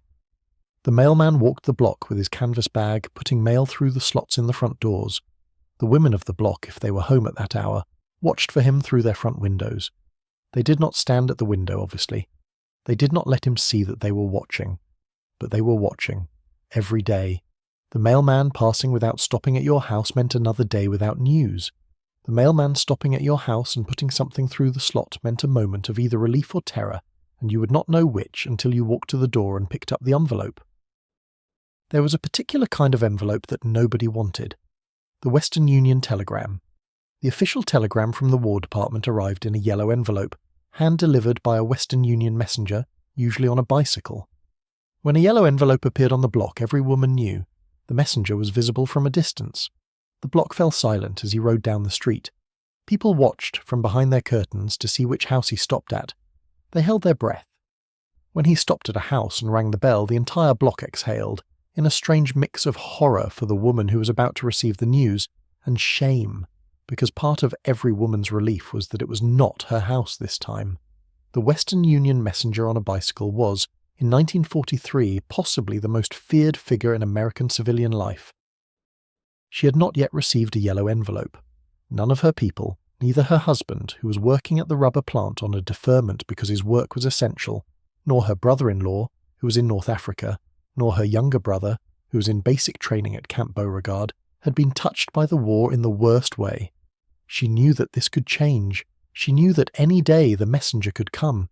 She did not let herself think about this most of the time, but the awareness was there, underneath everything she did, like a low note that never went away. The fear was a presence. The fear was constant. The fear was a thing she had to manage every single day, while doing all the other things she had to do, and the management of the fear was perhaps the hardest invisible labour of her life. I want to talk about how she managed the fear, because I think it matters. She did not pretend it was not there. She did not, when she was alone in the kitchen at 5:30 in the morning, pretend to herself that everything was fine. She acknowledged it, quietly, to herself, every day. And then she put it away because the children needed to eat breakfast, and the laundry needed to be done, and the dinner needed to be planned, and the day needed to happen. She managed her fear by working. The work was its own discipline. The work demanded her attention, and her attention was a finite resource, and if she gave most of it to the work, there was less of it left over to spend on fear. This was not denial. This was not repression in the unhealthy sense. This was a deliberate choice to put her attention where it could do good rather than where it could only hurt. The work did good. It fed the children. It kept the house running. It produced something. The fear, by contrast, did nothing. The fear sat in her chest like a stone, and looking at it for hours did not move it. So she did not look at it for hours. She looked at the dough she was kneading. She looked at the mending. She looked at the carrots in the garden. She looked at the small specific tasks of her actual day, and the fear sat in her chest where it was, and she did not pretend it was not there, but she did not let it run her. There was also the children. The children had to be protected from the fear. This was a delicate operation. The children were not stupid. They knew there was a war. They knew their father's brother was overseas. They knew, sometimes, when something bad was happening, even when they were not told. The youngest one, who was 5, did not understand the war as anything more than a vague, faraway thing. The older one, who was 8, understood it more. He had questions. He asked them at dinner. The questions were sometimes hard to answer. Why was Uncle Bill not coming home for Christmas? Why did his teacher cry yesterday when the news came on at school? Why did the man 2 doors down not have his son anymore? The mother answered these questions carefully. She did not lie. She did not pretend the questions did not have answers. But she answered in small, simple terms that the child could carry. Uncle Bill is far away, doing important work, and he will come home when the work is done. Mrs. Trent's son was killed in the war. That is why she is sad. That is why we are bringing her food and being kind to her. The questions were absorbed. The child went back to whatever he had been doing. The mother held the longer answer in her own head, the one with the full weight of the fear, and she did not pass that one to him. She protected him from it. This was, in its own way, one of the central spiritual acts of the war years for American mothers. They held the full fear themselves, in private, and gave the children only what the children could carry. The children grew up not unaware of the war, but not crushed by it. The mothers grew up holding crushing weight in private. This was the trade. She finally opens the letter. It is late now. The children are asleep. Her husband is reading the evening paper in the parlour. The kitchen is quiet except for the soft sound of the canner on the stove, processing tonight's beans. She sits at the kitchen table with the letter in her hand. She slides her finger under the flap of the envelope. She breaks the seal. She unfolds the small paper inside. The handwriting is his. It is in pencil because pen ink ran in the heat. There are 2 holes cut in the letter where the censor has removed words. The letter is short because Vmail had a strict size limit. It says he is well. It says he has been thinking about her cherry pie, the one with the lattice top. It says the youngest child's birthday card has been carried in his pocket for 3 weeks. It says the weather has been hot. It does not say where he is. It does not say what he has been doing. It says he loves them all and that he will see them when this is over. She reads it twice. She folds it. She puts it back in the envelope. She does not cry.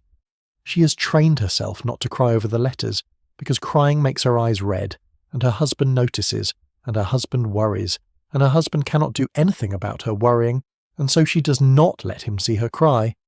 She puts the letter in the small wooden box in the drawer of the kitchen table, where she keeps all the letters from his brother in chronological order.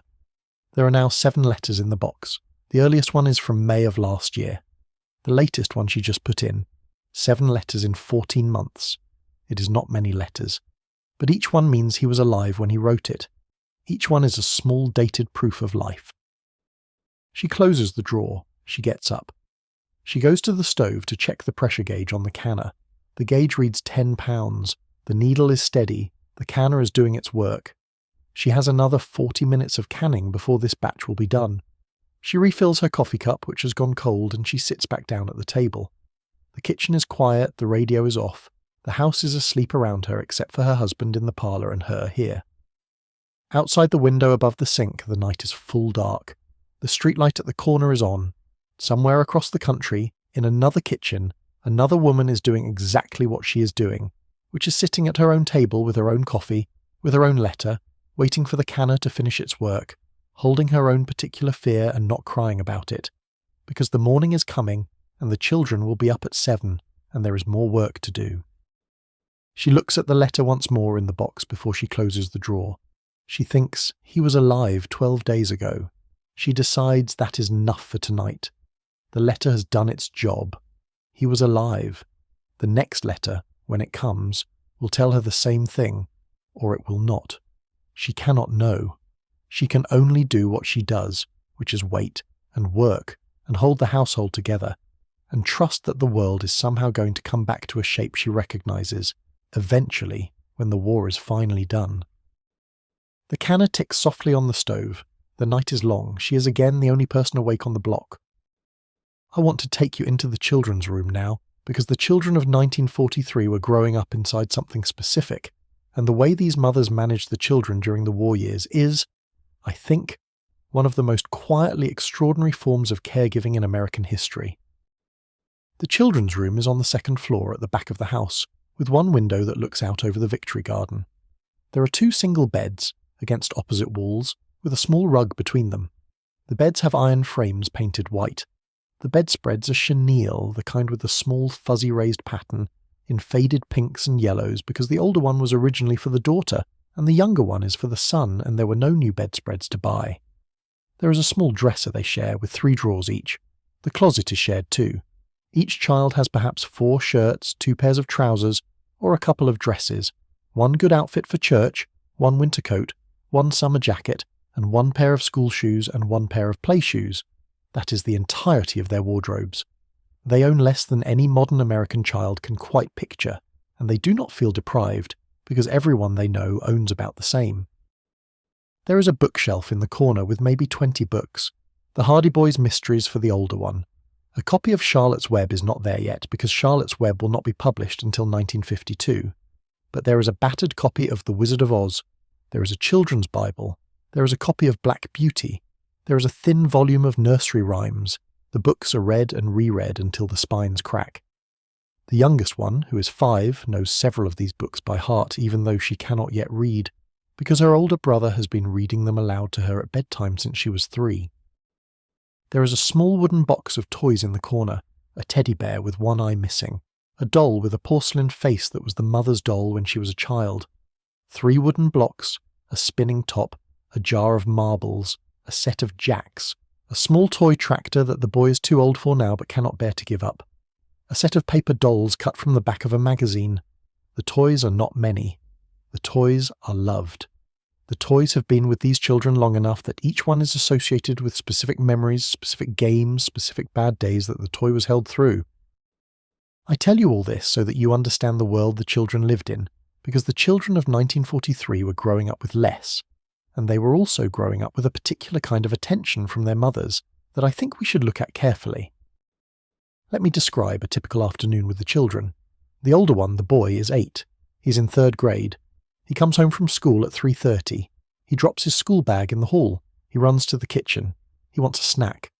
The snack is usually an apple, or a piece of bread with butter, or a cookie if she has baked recently. There is no constant snacking in this house. There is a snack after school, and there is dinner at 6, and that is it. He eats his snack at the kitchen table. He tells his mother about his day, in the way that 8-year-old boys do, which is in a stream of consciousness that includes everything that happened in any order, with the dramatic events given the same weight as the trivial ones, and his mother listens, while she's also doing something else with her hands, and she asks the right small questions to keep the story going. And at the end of his story she has, without him noticing, learned everything she needs to know about how his day went. The younger one, the girl, is 5. She's not in school yet. She has been home with her mother all day.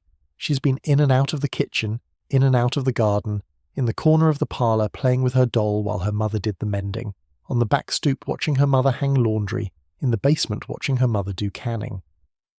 The 5-year-old child of a 1940s housewife was, in many ways, an apprentice. She was not being formally taught, but she was watching everything her mother did, and she was learning by absorption the entire vocabulary of American homemaking. By the time she was old enough to do these things herself, she would have been watching them for 15 years. I want to pause on this because I think it is important.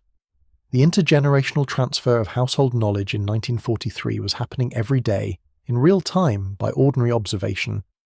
The 5-year-old girl who watched her mother can green beans for an hour was learning, although she did not know it, what canning looked like. The way the jars were sterilized, the way the lids were prepared, the way the canner was loaded, the way the timer was set, the smell of the kitchen during processing, the sound of the lids popping as they sealed. The next time she saw canning when she was 6, she would be able to predict each step. By the time she was 10, she would be helping. By the time she was 14, she could probably can a batch of green beans on her own, with minimal supervision. None of this was formal teaching. All of it was happening through the simple proximity of a child to her mother's daily work. This kind of teaching has in many ways disappeared. We send our children to school for formal instruction. We outsource much of the household labour that used to happen visibly in front of our children to appliances, prepared foods, and other invisible systems. The children of today see their mothers, on average, doing far less observable physical labour than the children of 1943. The children of today are, in some ways, growing up without the apprenticeship that was once the natural form of family life. I am not making a value judgment about this. I am noticing it. Now, the war touched the children in particular ways. They knew there was a war. They could not have not known. The war was on the radio. The war was at the dinner table when their parents talked. The war was in the absences, the men who were gone, the uncles and cousins and older brothers who were not at family gatherings anymore. The war was in the small disciplines of the household. The boy understood that there was less butter than there used to be. The girl understood that there were no new toys this Christmas. They understood without being told. Children of this period also did war work, in a way. They participated in scrap drives. They flattened tin cans. They collected old newspapers in their wagons and pulled them down the block to the collection point. They were given the job of stomping flat the tin cans the family had washed. They saved the foil from chewing gum wrappers and rolled it into a small ball that grew slowly larger over the course of the war. They watched, when the truck came on scrap drive day, as their pile of materials was loaded onto the truck and driven away to be turned into something for the war. They felt important. They felt useful. They felt like part of something larger than themselves, which is a feeling that children rarely get and that they do not forget when they get it. The schools participated too.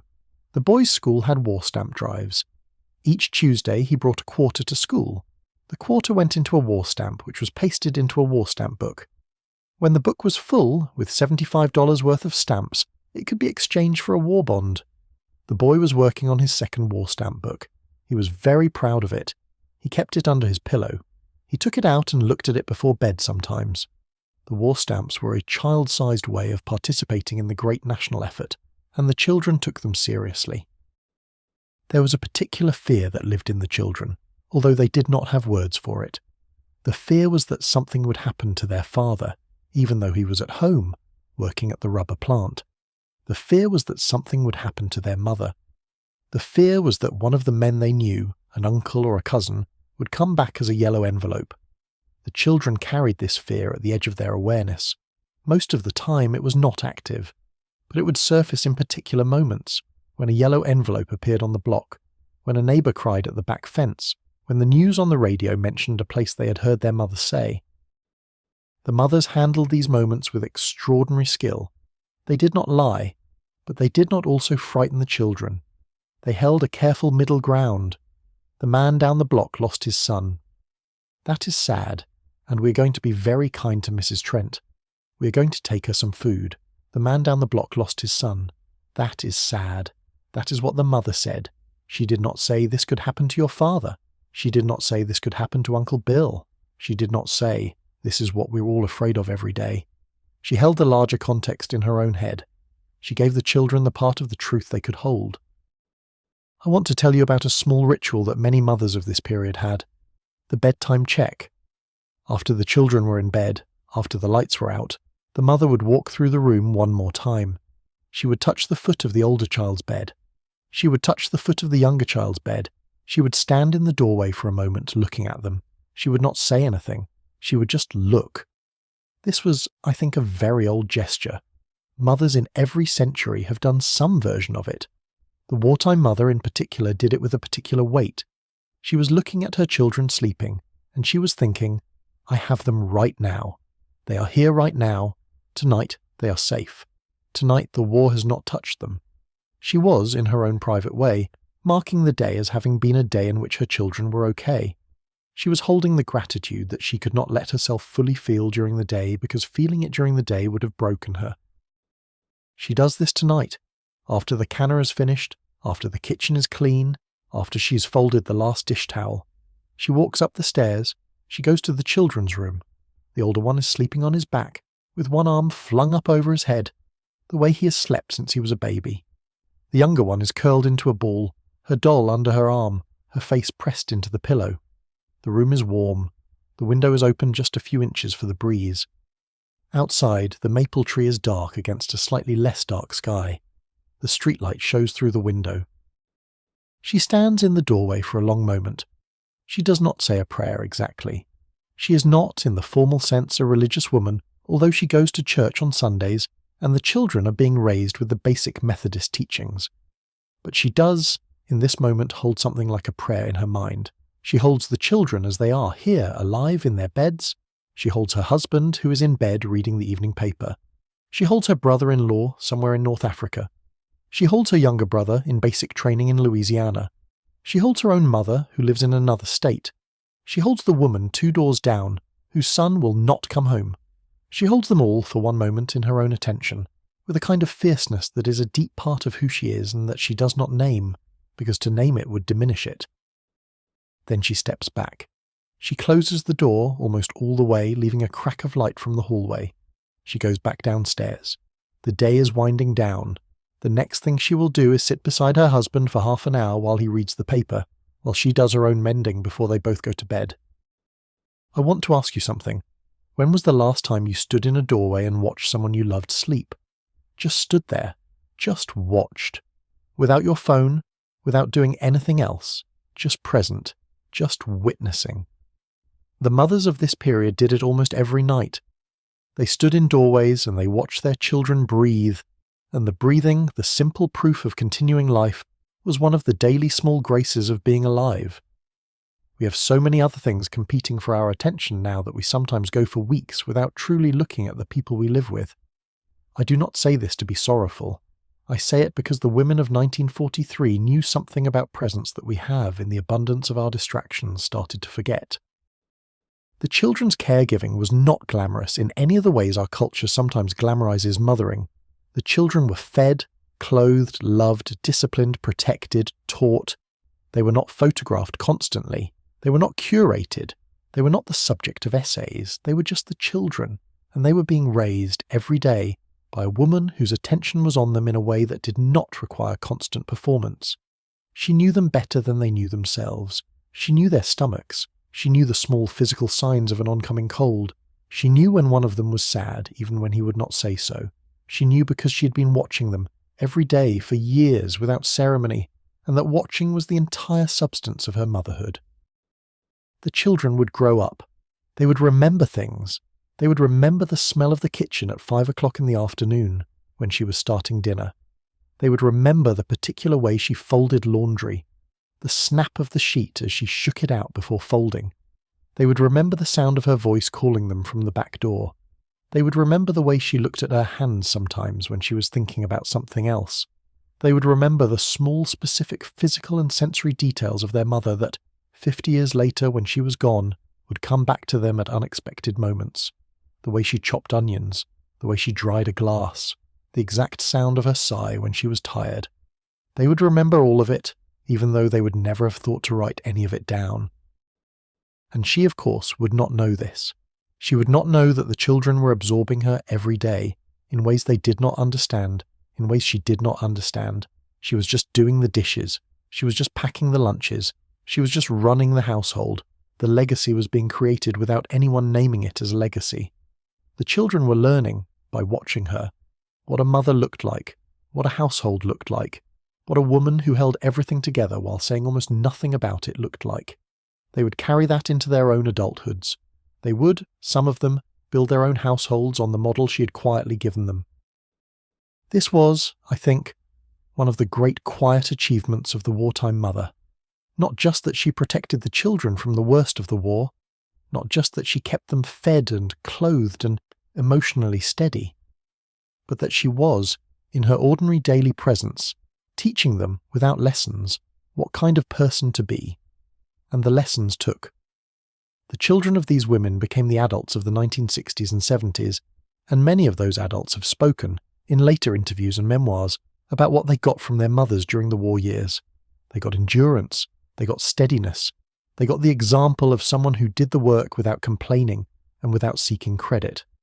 They got, in many cases, their first sense of what real strength looked like, which is not the showy kind but the quiet kind that gets up at 5:30 every morning and does what needs doing and does not stop.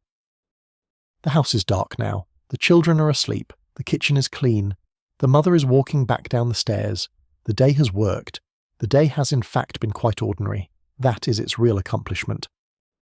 The day, for her, ends slowly. There is no particular moment when she stops working.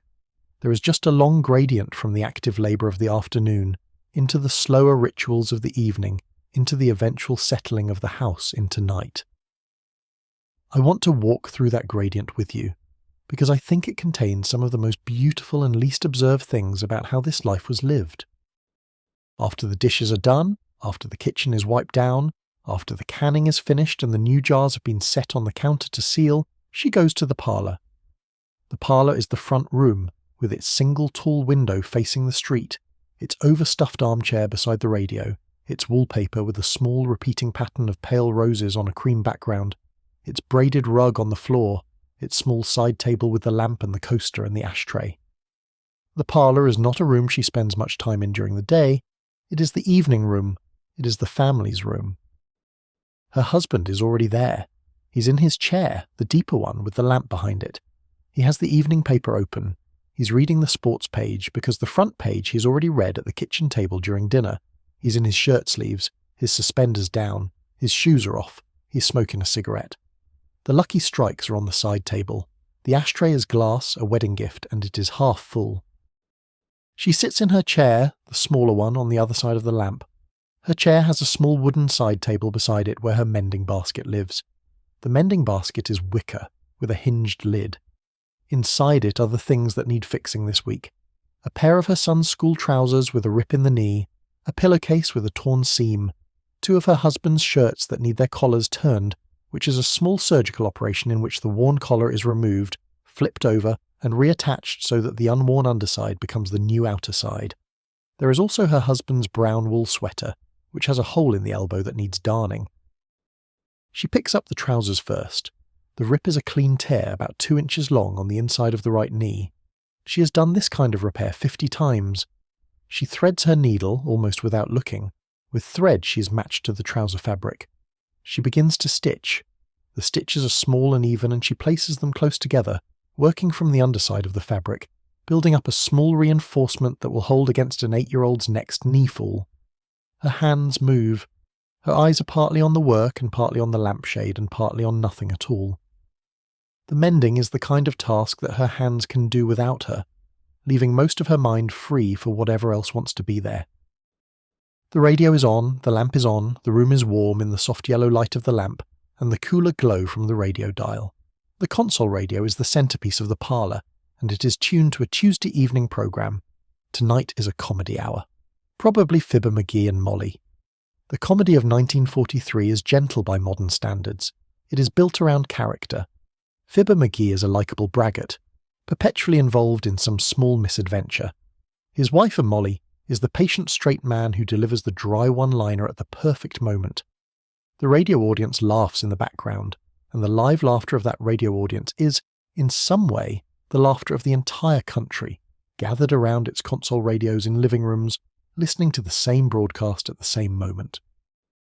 The shared experience of radio is something I want you to feel, because I think it is one of the most striking differences between the 1940s and our own time. In 1943, when a popular program was on, an enormous portion of the American population was listening to it simultaneously, not in the same room, in their own rooms, in their own houses, in their own cities, but at the same moment, with the same voices coming through their own radios, with the same laugh tracks, with the same musical interludes. When Fibber McGee opened his famous overstuffed closet, and the sound effects man poured an enormous noisy cascade of falling junk through the speaker, the laughter happened in millions of houses at the same moment. The country was, in those moments, briefly synchronous. It was hearing one voice. It was laughing at one joke. We have lost this almost entirely in the era of personalised streaming and infinite choice. We do not anymore share moments of culture in real time with most of the country. The radio of 1943 did this every single night, and the women in their parlour chairs, mending while they listened, were part of a national audience that they could feel without being able to see. There were favourite programmes. Jack Benny, with his perpetual stinginess and his deadpan timing, was on Sunday nights at 7, and almost every household with a radio listened to him. The Andrews Sisters were heard on various variety programmes, and their close harmony singing was the soundtrack of the war years for millions of women.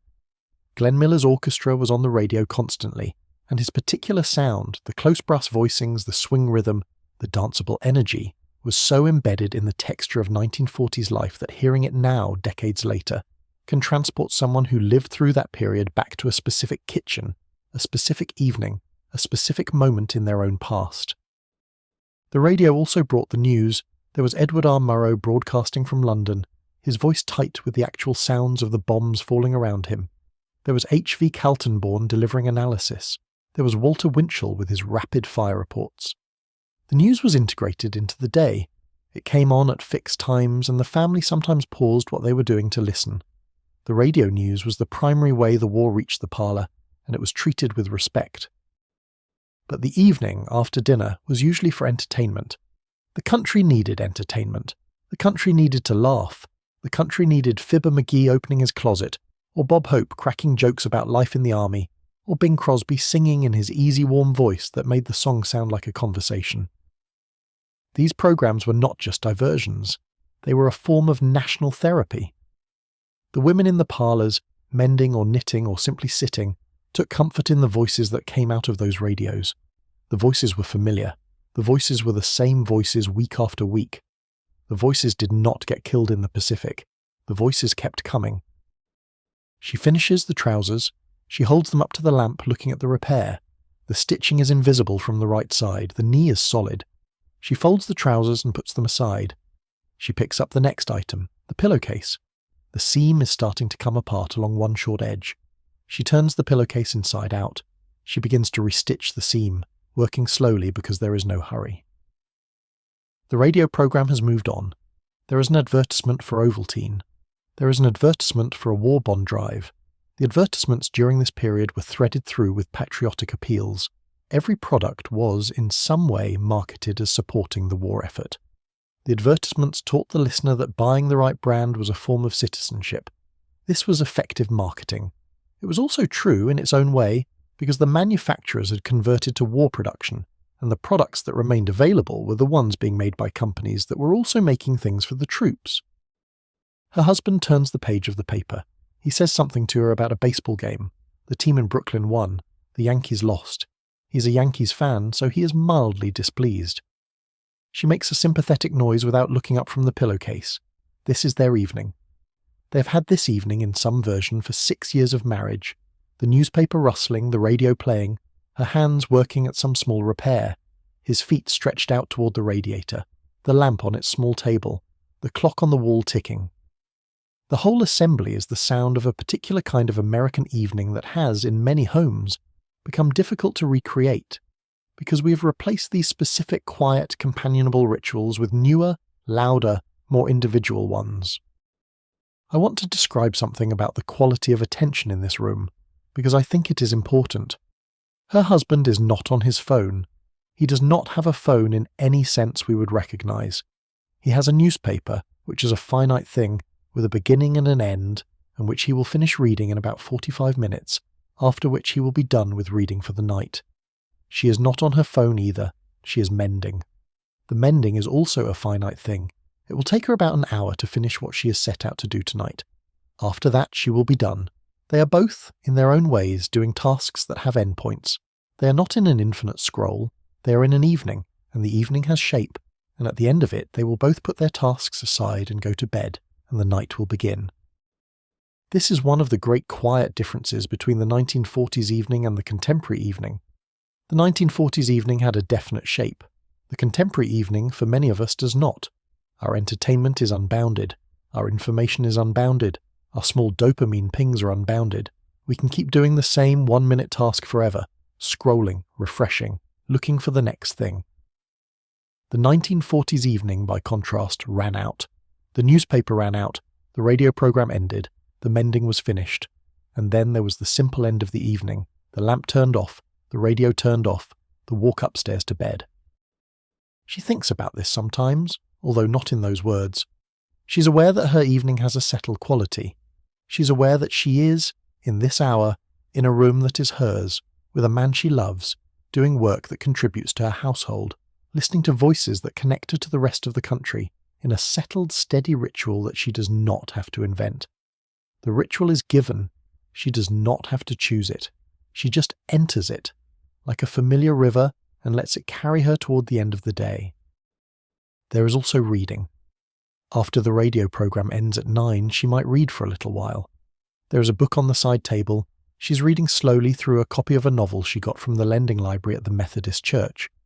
The book is by a popular author of the period, and it is the kind of novel that is meant to provide an evening's diversion without making excessive demands on the reader. She reads 3 or 4 chapters a night. She does not finish books quickly. She's been reading this one for 2 weeks. The book is not the centerpiece of her evening. It is just one more small comfort. The voices on the radio, the work in her hands, the book in her lap when the work is done. The husband across from her in his chair reading his own thing. The companionship without conversation. The pleasure of 2 people in a room, separately occupied, comfortably together. There is something about this kind of companionship that I think we have undersold in our cultural memory. The marriage of 1943 was not, by modern standards, a marriage built on constant emotional intimacy. The husband and wife did not, for the most part, have long conversations about their feelings. They did not process their relationship. They did not work on themselves together. They cohabited, raised children, ran a household, and shared evenings, and the marriage was the visible structure of all of those daily activities, not a separate emotional project. This was not necessarily worse than what we now expect of marriages. It was different. It was, in its own way, sturdy. It produced marriages that lasted 40 and 50 years, often with both partners reasonably content, even if they would not have been able to articulate why they were content. The companionable evening, the 2 people in chairs, both occupied, both at peace with the silence between them, was the daily expression of this kind of marriage. They did not need to talk for the marriage to be working. The marriage was working in the very fact that they were both sitting in the parlour, that they had both ended their day in the same room, that the lamp was on between them, that the evening was unfolding in a shape they both knew. Around 9:30, her husband puts down the paper. He stands up. He stretches. He says he's going up to bed. She nods. She says she will be up in a few minutes. He goes upstairs. She hears the bathroom door close. She hears the water running. She hears him brushing his teeth. She hears the bathroom door open, his footsteps to the bedroom, the bed springs creaking as he gets in. She finishes the seam she's working on. She puts the pillowcase down. She turns off the radio. The house with the radio off is suddenly very quiet. She sits for 1 more minute in the lamplight. She listens to the silence. She's the last one awake in the house. This is, in a way, the bookend to the morning. She started the day alone in her kitchen. She's ending it alone in her parlour. The hour and 15 minutes of solitude in the morning has its mirror in this small 10 minutes in the parlour, when the radio is off and the husband is in bed and the children are sleeping and she is just sitting, alone, with herself before she also goes up. She turns off the lamp. The room goes dark except for the streetlight coming through the front window, which throws a thin yellow line across the rug. She walks to the kitchen. She checks the back door. She checks the gas range. The pilot lights are blue. The burners are off. The coffee pot is empty. She turns out the kitchen light. She goes up the stairs. The stairs creak in the same places they have always creaked. She knows them by heart. In the bedroom, her husband is already asleep. She undresses quietly, hangs her dress on the closet door, puts on her nightgown. She gets into bed. The sheets are cool. The room smells of the small lavender sachet she keeps in the dresser drawer. She lies on her back for a moment looking at the ceiling. The ceiling has a small water stain in one corner from a leak that was fixed 2 years ago. She's looked at this ceiling every night for 6 years. She knows it perfectly. She thinks about the next day. There is laundry to do. There is a meeting at the church for the bandage rolling group. The youngest child has a doctor's appointment in the afternoon. She needs to remember to take a casserole to Mrs. Trent on the way home from the doctor. She needs to write 2 more sentences in the letter to her brother-in-law. The grocery list for tomorrow is short. They have enough. She closes her eyes. She does not pray exactly, but she thinks once more briefly about everyone she's holding. Her husband beside her. the children down the hall, her brother-in-law somewhere in North Africa, her younger brother in basic training, her mother in another state. The neighbour, 2 doors down, who is alone tonight in her house with her grief. She holds them all for one moment, then she lets them go. Then she falls asleep. The day is done. The next day will start at 5:30 in the morning, when she wakes up and the percolator goes on and the kitchen warms up and she sits at her kitchen table for 1 hour and 15 minutes before anyone else needs her, and the whole day starts again. I want to step away from this particular kitchen for a little while, because there is another kitchen I want to show you, on a different street, in a different city, and the woman in that kitchen is doing something that millions of American women were doing in 1943 for the first time in their lives. She is, when the morning is done, going to work. Her name is Margaret. She is 31. She lives in a small 2-bedroom apartment on the 2nd floor of a wooden house in San Diego. Her husband is a Navy machinist's mate, somewhere in the South Pacific, on a destroyer that she could not name even if she wanted to, because the location of the ship is not something she's told. She has a 4-year-old daughter who is staying with Margaret's sister during the day, because Margaret works at a consolidated aircraft plant, building B-24 bombers. Margaret's day starts at 4:45 in the morning. The shift at the plant starts at 6. She has to get her daughter dressed and fed before her sister comes to pick the child up at 5:30. The kitchen in this apartment is small, smaller than the one we have been spending time in. There is a small 2-burner gas stove. There is a sink. There is a tiny refrigerator. There is a kitchen table with 2 chairs. The walls are painted yellow because Margaret painted them herself last spring, on a weekend, when she wanted to do something cheerful with a small space that often felt closed in on her. Margaret packs her lunch for the plant. The lunch goes in a black metal lunchbox with a thermos slot. Today, it is a sandwich made with margarine and 2 slices of bologna and a leaf of lettuce from the small window box where she grows things. There is an apple. There is a small piece of cake she made on Sunday wrapped in wax paper. There is coffee in the thermos made strong because she will need it. Then she gets her daughter ready. The 4-year-old does not want to wake up at 5:15. The 4-year-old never wants to wake up at 5:15. Margaret coaxes her through getting dressed. Margaret combs her daughter's hair into 2 small braids. Margaret puts oatmeal in front of her daughter at the kitchen table. Margaret eats her own oatmeal standing at the sink because there is not time to sit, because the sister will be at the door in 15 minutes, and after the sister leaves with the child, Margaret has exactly 20 minutes to walk to the bus stop, ride the bus to the plant, walk from the bus stop to her station, change into her work clothes, and clock in by 6. The work clothes are dungarees. They are denim trousers, originally designed for men who worked on farms, and which Margaret had to buy herself when she got the job at the plant. She had never owned trousers before in her life. The first time she wore them, at home, just trying them on, she had stood in front of the mirror and laughed, partly because they looked so strange on her, and partly because the woman in the mirror, in trousers, looked like someone she did not yet know. Now she has been wearing them every weekday for 14 months. They feel normal. The sight of her own legs in trousers no longer surprises her. The plant is enormous. Margaret works on the wing assembly line. Her job is to operate a riveting gun, which is a pneumatic tool that drives metal rivets through the aluminum skin of the wing into the steel ribs underneath. The riveting gun is loud. Even with the cotton wool that some of the women stuff into their ears as makeshift earplugs, the noise of the riveting line is a constant pressure on the eardrums. Margaret's shift is 10 hours, with a 30-minute lunch break in the middle. She drives rivets for 10 hours a day, 6 days a week. By the end of her shift, her shoulders ache, her hands are stiff, and her ears ring for the next 4 hours after she leaves the plant. Margaret is one of an estimated 6 million American women who entered the wartime workforce.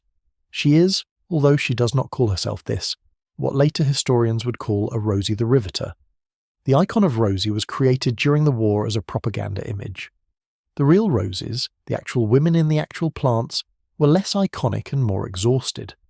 They were doing physical labour that they had never been trained for. They were doing it for wages that were substantially lower than what the men they had replaced had been paid for the same work. They were doing it in addition to all the household labour that was still expected of them. They were managing children, managing households, managing the absence of their husbands, and going to work for 10 hours a day on a riveting line. The double burden is a term that historians use for this specific phenomenon. The women of the war years were doing 2 full days of labour every day, the day at the plant, the day at home. The plant work paid them money, the home work did not. The combination of the two was, by any reasonable measure of human effort, exhausting beyond what most modern Americans can quite imagine. Margaret comes home at 5:30 in the evening. She picks up her daughter from her sister's house. She walks home with the child on her hip for the last block because the child is tired by this point in the day and does not want to walk anymore. They get home. The apartment is exactly as Margaret left it that morning. Nobody has been home all day. The dishes from breakfast are still in the sink. The bed is unmade. The laundry from yesterday is sitting in a pile in the bathroom waiting to be done. Margaret puts her daughter on the kitchen floor with a small wooden puzzle. Margaret begins, for the second time that day, the work of running a household. She makes dinner. It's a casserole made on Sunday that has been waiting in the small refrigerator. She puts it in the oven at 350 degrees. While it heats, she does the breakfast dishes. She sweeps the kitchen floor. She makes the bed. She starts a load of laundry in the small wringer washing machine in the basement of the building, which is shared with the other tenants. She comes back upstairs. She takes the casserole out of the oven. She and her daughter eat dinner at the small kitchen table. Her daughter tells her about her day at the sister's house. Margaret listens. She's so tired she can barely focus, but she focuses. The child needs her attention. The child gets her attention. After dinner, Margaret bathes her daughter. She reads to her daughter from a small book of nursery rhymes. She puts her daughter to bed. The child falls asleep within 5 minutes. Margaret goes back to the kitchen. She does the dinner dishes. She goes downstairs to the basement to put the laundry through the wringer and hang it on the line. She comes back upstairs. She sits at the kitchen table. It is now 9:15 at night. She's been awake and active for 16.5 hours. She has driven thousands of rivets into bomber wings. She has fed and managed her daughter. She has done 2 loads of laundry. She has done the breakfast dishes and the dinner dishes. She has eaten 1 sandwich, an apple, a piece of cake, 2 bowls of oatmeal and a portion of casserole. She writes a letter to her husband. The letter is on V-mail paper. She writes about her daughter, who said something funny yesterday. She writes about a movie she saw last Saturday at the local cinema. She does not write about how tired she is. She does not write about the riveting gun. She does not write about the plant. He does not need to read about that. He is on a destroyer, in seas she cannot picture, doing work that makes her work look easy by comparison. She writes him 3 sentences. She seals the letter. She's in bed by 10. The alarm clock is set for 4:45. She falls asleep within seconds. This is one woman. There were millions of her. They worked at aircraft plants. They worked at shipyards. They worked at munitions factories. They worked at steel mills. They worked at chemical plants. They worked as welders and electricians and machinists and inspectors. They drove buses. They drove trucks. They drove trains. They worked as air raid wardens and as police dispatchers and as nursing assistants. They did jobs that 3 years before no American woman would have been allowed to do, and that, in the years immediately after the war, most of them would be expected to give up and not do again. The window during which American women were allowed to do these jobs was specific and short, but inside that window they did them by the millions while also running their households. The wages were lower. The unions were resistant in many places. The men who came back from the war wanted their old jobs back, and the women, in most cases, were expected to step aside, with thanks but with no real career path forward. The brief opening of the wartime economy was, for many women, the first time in their lives they had earned their own paycheck, the first time they had handled their own money, the first time they had a workplace identity that was separate from their identity as a wife and mother. Many of them found it both exhausting and exhilarating. Many of them did not want to give it up when the war ended. The complex feelings they had about wartime work, the genuine pride in the work, the genuine relief when the war ended, the disappointment of the post-war pressure to step back. All of this was processed quietly in living rooms and kitchens over the course of the late 1940s and into the 1950s with very little public discussion. I want to come back now to our original kitchen, to our original woman, because she also represents an important version of this story. She is not Margaret. She is the other half of the wartime woman. She is the one who is at home. She has not entered the workforce. Her husband has been deferred from the draft because of his work at the rub plant, which is essential war production. He has stayed home. She has stayed home. Their household has continued as it was. with rationing and victory gardens and bandage rolling and waiting for letters from the brother-in-law and worrying about the younger brother in basic training, but without the additional burden of plant work. She knows about the women who are working at plants. She has friends who do it. She admires them. She also knows that her life by comparison is the life of someone who is keeping her head down and keeping her family together in a more traditional way, and she does not feel guilty about this exactly. But she does feel a quiet awareness that other women are working harder than she is, and she takes that awareness seriously.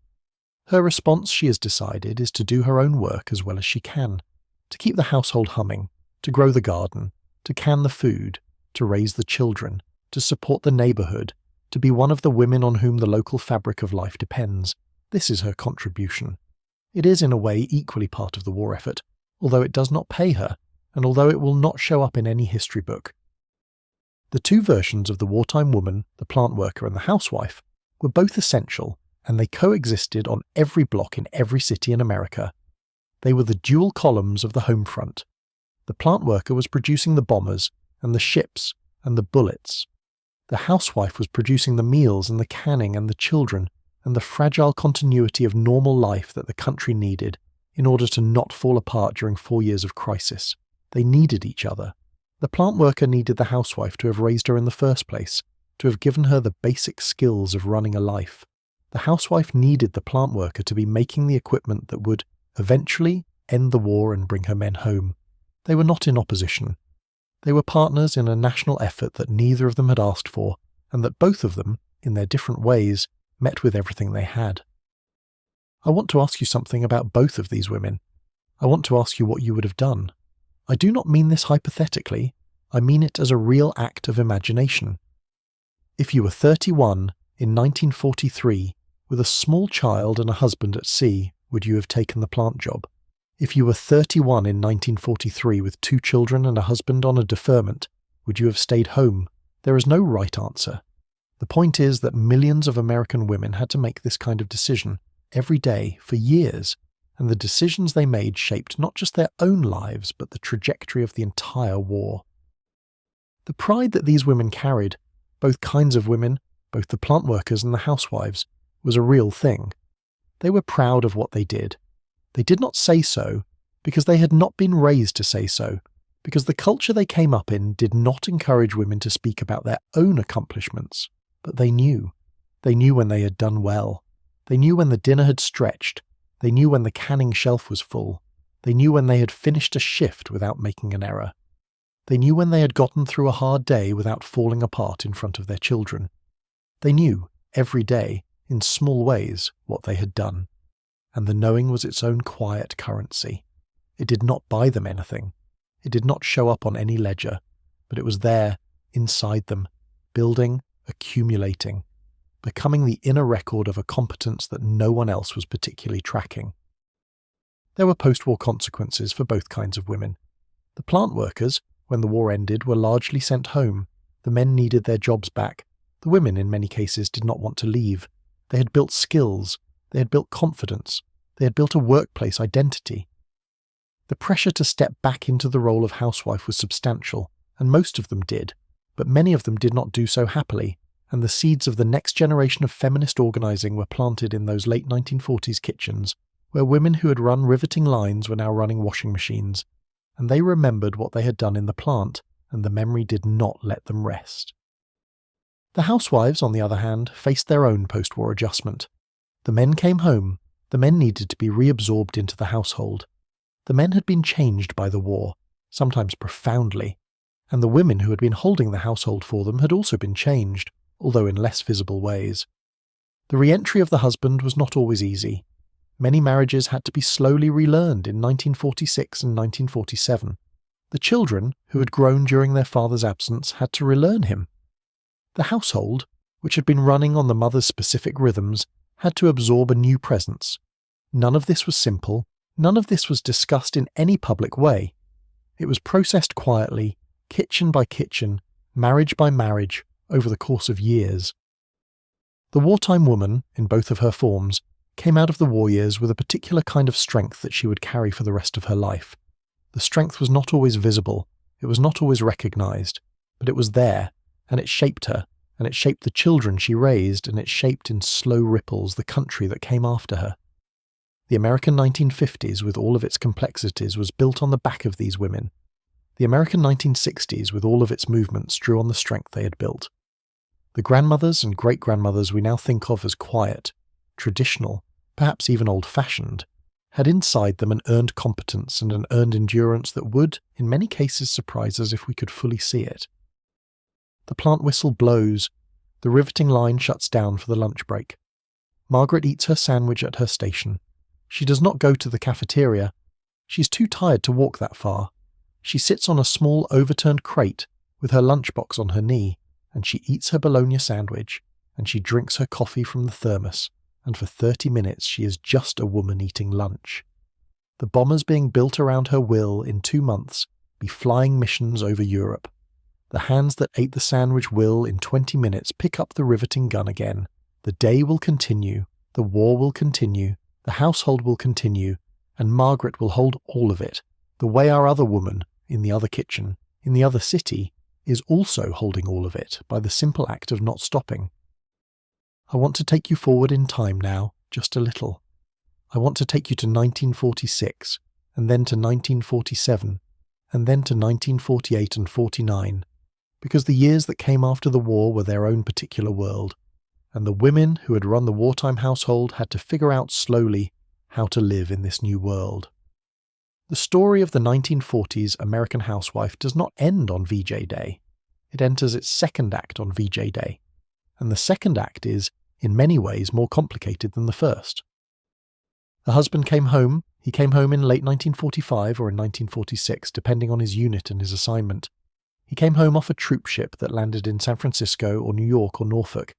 He came home on a train with thousands of other men in uniform travelling back across the country toward the small towns and cities they had left 2 or 3 or 4 years earlier.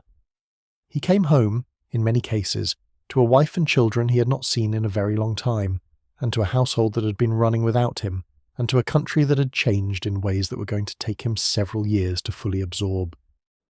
She was waiting at the train station, or she was waiting at home, because the men sometimes came home at unpredictable hours, and the schedules of the troop trains were not always announced in advance. She had not seen her husband in 2.5 years.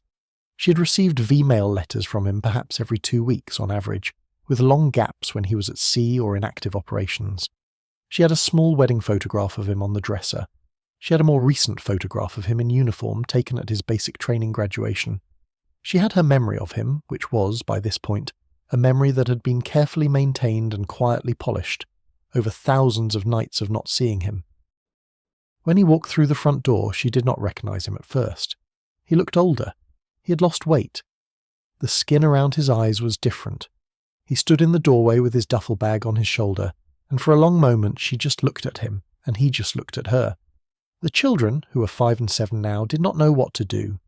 The youngest had been 3 when he left. She did not remember her father. The older one remembered, but vaguely. They stood behind their mother watching this stranger in the doorway. He set the duffel bag down. He put his arms around his wife. He did not speak. She did not speak. They held each other for a long time in the doorway, while the children watched, while the late afternoon light came through the window, while the war was officially finally over. This is one version of the homecoming. There were millions of versions. Some of the homecomings were joyful and unambiguous. Some of them were complicated. Some of the men came home and could not sleep through the night. Some of them came home and could not be in crowds. Some of them came home and drank more than they used to. Some of them came home and could not talk about what they had seen. Some of them came home and were the same man who had left, and some of them came home and were not. The wives in the 1946s and 1947s became experts at managing a man who had come back from somewhere unspeakable. They learned what set him off. They learned what soothed him. They learned in some cases that he would never quite be the man who had left, and that they were now married to a slightly different person, and that the marriage would have to be rebuilt rather than resumed. This was not a thing that anyone was talking about in public. There were no support groups for veterans' wives. There were no books on the subject. The women figured it out, alone, by trial and error, in their own kitchens. What we now call PTSD, post-traumatic stress disorder, was not yet a recognized condition. It had names in the 1940s: combat fatigue, battle exhaustion, shell shock, although that was an older term from the First World War. The men who suffered from it were not always identified, and when they were identified, they were not always treated. Many of them were sent home with no specific instructions and no specific support. The wives became the de facto therapists, the de facto nurses, the de facto interpreters of their husbands' silences. The wives held this role for years. Many of them held it for the rest of their marriages.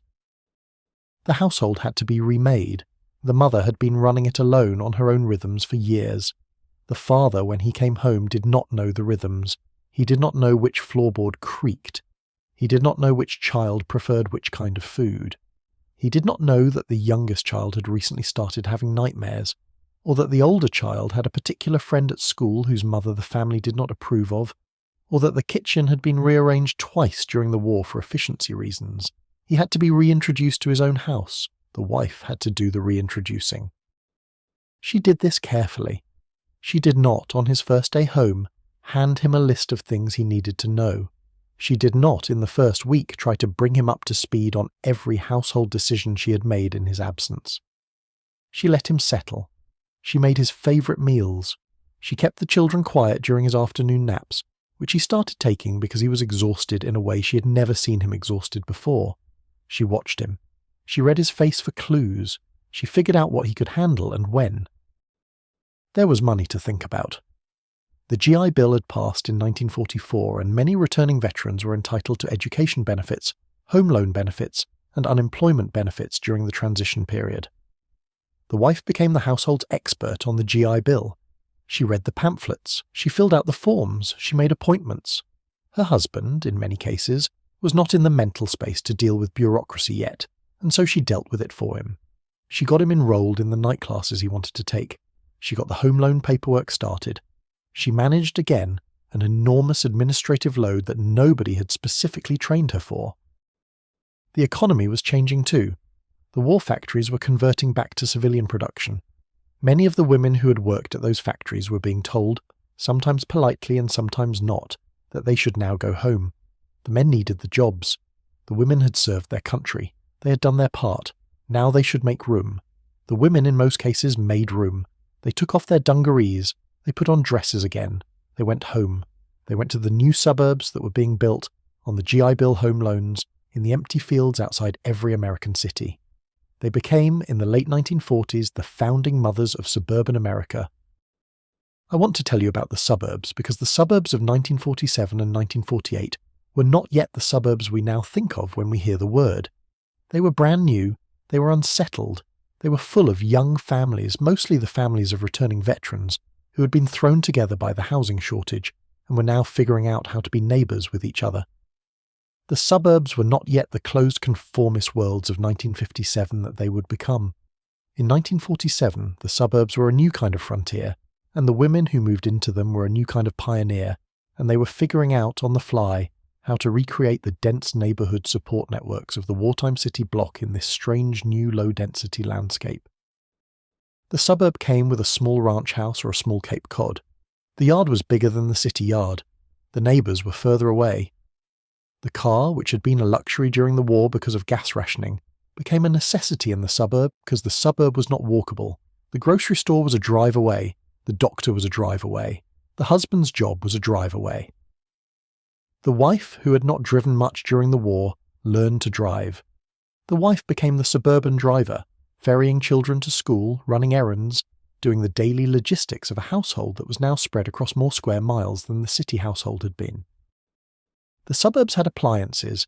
The new suburban houses came with electric refrigerators that were larger than the wartime ones, with electric ranges in some cases instead of gas, with washing machines that did not have ringers but had spin cycles, with dryers in some of the most modern homes. The labour of the household was being mechanised in ways that the wartime housewife would have found magical. The wringer washer that had taken Margaret an hour to operate was being replaced by a machine that did the wringing automatically. The icebox that had needed a daily delivery was being replaced by a refrigerator that ran on its own electricity. The pantry was being replaced by a freezer. The replacement of the pantry by the freezer is one of the great quiet revolutions of the late 1940s.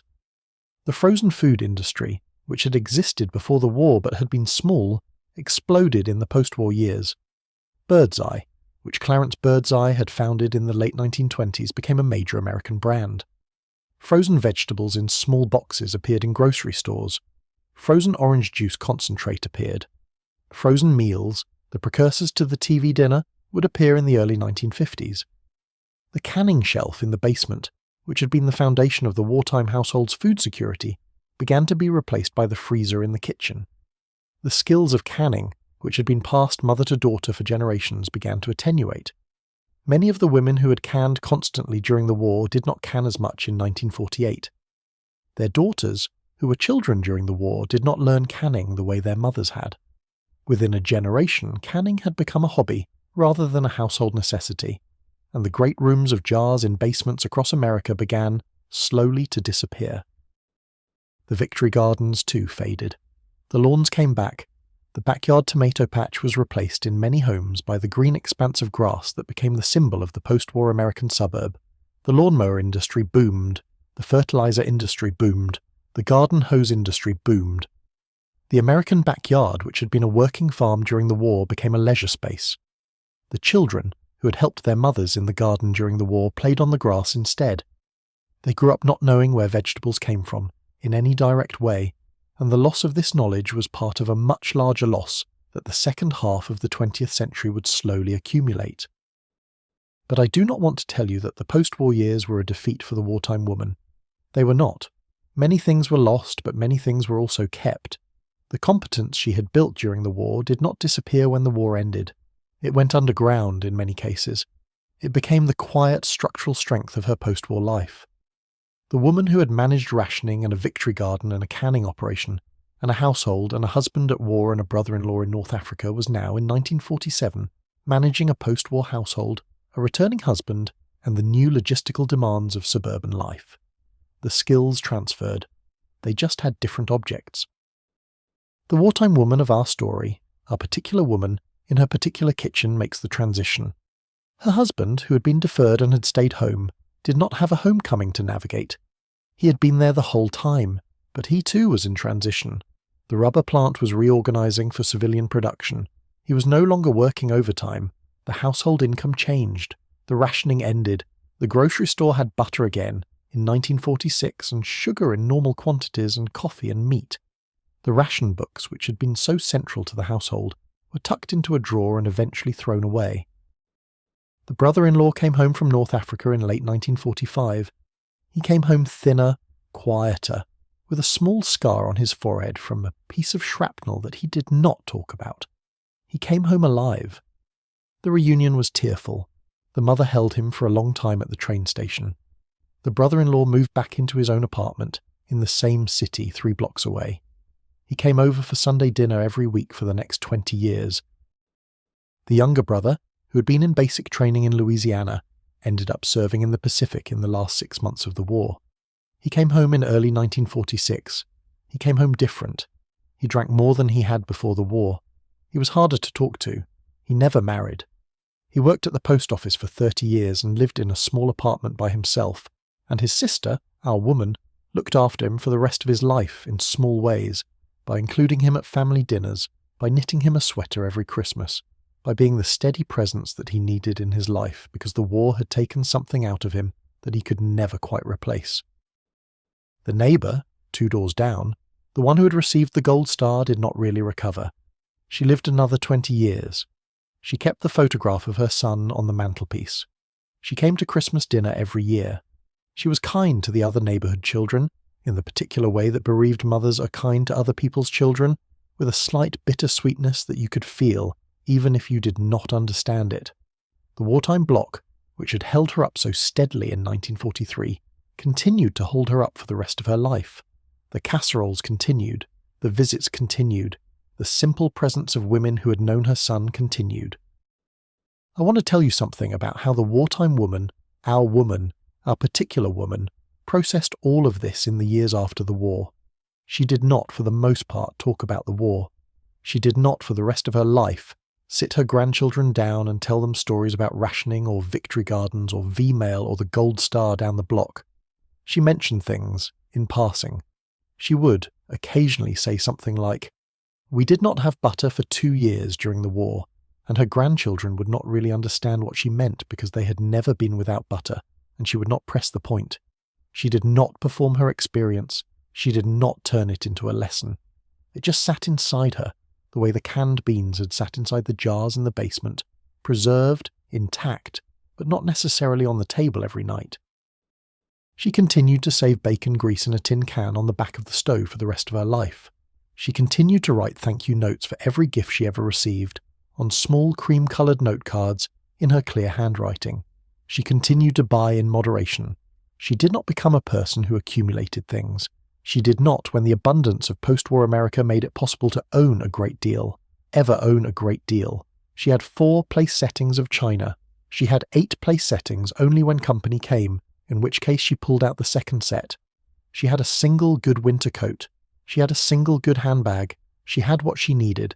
She had been formed, in the most permanent way, by years of having only what she needed, and the formation did not undo itself when abundance returned.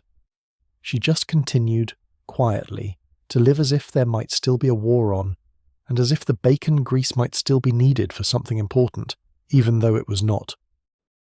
There is a kind of person who came out of the war years like this. They are mostly gone now. They lived into the 1980s and 90s, and a few of them into the early 2000s. Their grandchildren remember them. Their grandchildren remember the way they cleaned their plates, the way they wore the same dress to church for 15 years, the way they kept the bacon grease can, the way they were quiet about hard things, the way they expected nothing and worked steadily, the way they were embarrassed by praise, the way they fed everyone who came through the door, the way they wrote letters by hand on cream-coloured paper, the way they kept everything that mattered and threw nothing away. They were, in their later years, often described by their grandchildren as the strongest person I ever knew, with no apparent awareness that the description was unusual. To the grandchildren, the grandmothers were just the grandmothers. The grandmothers had always been like that. Of course they were strong. They were the grandmothers. What the grandchildren did not always understand, what most of us still do not understand, is where that strength came from. It came from years of getting up at 5:30 in the morning. It came from years of waiting for the next letter from North Africa. It came from years of feeding a family from a quarter acre of dirt and a pressure canner. It came from years of standing in a doorway watching the children sleep and not crying. It came from years of holding the household up while the world tried to fall apart, and then years of holding it up again, in a different way, while the post-war world tried to figure out what it was going to be. The strength was not magical. It was earned. It was earned every day, in small acts of competence that nobody photographed, and the women who built it were so used to building it that they did not particularly notice they had it. This is the inheritance I think we should pay attention to. Not the casseroles, not the canned tomatoes, not even exactly the V male letters. The inheritance is the example of what a person can quietly become if they are required to hold a great deal for a long time without being seen, and they decide to do it anyway. The wartime woman is, in this sense, a kind of daily monument that we walked past for decades without quite reading the inscription. We're starting now to read it. It is worth reading. It says more or less, I held what needed to be held. I did not stop. I did not ask for credit. I did the work. The work is what mattered. The work is what I leave you. Our particular woman is, by 1949, in her early 40s. The children are 9 and 12. The household is stabilised. The husband is steadily employed. The brother-in-law comes for Sunday dinner. The garden is smaller than it was, but it still exists, and there are still tomatoes ripening in July. The canning shelf in the basement is half empty by spring. The radio in the parlour still plays in the evening, although television, which was just becoming available, would, within 5 years, replace it as the centrepiece of the American living room. The world is shifting, and she is shifting with it, and the small kitchen is still where the day starts, every morning, with the percolator and the gas range and the dark window above the sink slowly turning grey. She is no longer the wartime woman. She's a post-war woman now. But the wartime woman is still inside her, and will be for the rest of her life, in the way she runs the household, in the way she treats her neighbours, in the way she folds a dish towel, in the way she watches the children. The years between 1941 and 1945 gave her things she did not lose. They gave her things she gave to her children, who gave them, in attenuated form, to their children, who, if they are paying attention, can sometimes feel a small inheritance of competence and steadiness that they cannot quite explain. The inheritance is not material, it is closer to a posture, it is closer to a way of meeting the day. The wartime woman knew that posture. She lived it for 4 years, and she carried it in the shape of her own ordinary life into every year that came after. The post-war evening settles around her. The radio is on, the mending is in her hands, her husband is reading the paper, the children are asleep upstairs, the house is hers. The world is for once, briefly, mostly quiet. She finishes the seam she's working on. She ties off the thread. She bites the thread free with her teeth. She sets the work down. She breathes out. The day, this particular day, in 1949, is done. The next day will start in a few hours, at 5:30 in the morning, with the kitchen and the percolator and the gas range. She has done this before. She will do it again. She will do it for a very long time, and she will not, for any of those days, call any of it remarkable. I want to spend a little time now, as the night gets long, thinking about what these women understood that we have, in many ways, half forgotten. Not as a lesson, not as a critique of our own moment, just as a noticing. There are things they knew that did not get written down. There are things they knew that were so embedded in their daily competence that they would not have thought to articulate them. I want to try to articulate some of them now slowly, in the soft light of this hour, as the house we have spent the day inside settles into its night. The first thing they knew was how to make do. The phrase has become almost a cliché, but I want to try to recover it. To make do means to take what you have, even when it is not what you would have chosen, and to do something useful with it. It means to look at the materials in front of you, the 4 ration stamps, the half-pound of meat, the can of tomato soup, the bag of egg noodles, and to see, in those materials, the dinner that will feed your family. It means not to wait for ideal conditions. It means not to demand the resources you wish you had. It means to do something today with what is here. This is, I think, a profound capacity. It is more than thrift. It is more than resourcefulness. It is a particular relationship with reality. The wartime woman did not wait for the world to give her what she wanted. She accepted what the world had given her and made the best meal possible out of it, every single night, for years. The discipline of this acceptance, sustained over time, becomes a kind of strength. It becomes the ability to live inside the conditions that actually exist, rather than inside the conditions you wish existed. And once you have built that strength, it is hard to lose. It carries forward. It applies to other situations. The second thing they knew was how to wait. We have, in our own time, become almost incapable of waiting. We have shipping that arrives in 2 days, sometimes in 2 hours. We have answers to questions in the time it takes to type the question. We have entertainment available constantly. We have in 1,000 ways removed the experience of waiting from our daily lives. The wartime woman waited for everything. She waited for letters that took 12 days to arrive. She waited for news that came in fixed daily broadcasts and not before. She waited for her husband to come home. She waited for the war to end. She waited for the garden to ripen. She waited for the canner to finish processing. She waited for spring after a long winter. She waited every day for many things, and the waiting was not framed by her as a problem to be solved. It was just the texture of being alive in the time she lived in. There is a quality of attention that can only develop in a person who has practiced waiting. The waiting is not passive. The waiting is an active state of being present with what has not yet arrived. The wartime woman, sitting at her kitchen table at 5:30 in the morning with her coffee, was doing a kind of attention. She was waiting for the children to wake up. She was waiting for her husband to come down for breakfast. She was waiting for the day to begin. The waiting was not boring. The waiting was full. Her mind was active inside the waiting. Her senses were active. She was, in those minutes, more present in her own life than most of us are in most of our minutes, because she was not trying to skip over the waiting to get to the next thing. She was inside the waiting. The waiting was the thing. I want to ask you something.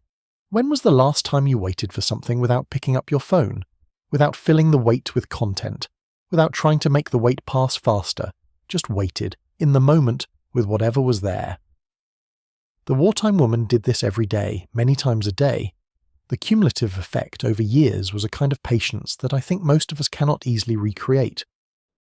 The third thing they knew was how to do hard things without complaining. I want to be careful here, because I do not want to suggest that complaining is bad or that suppressing one's complaints is a virtue. There is a kind of stoicism that turns into emotional suppression, and the women of the wartime period sometimes practiced this in unhealthy ways, and we should not pretend otherwise. But there is also a different thing that they did, which was simply to focus on the work rather than on the difficulty of the work.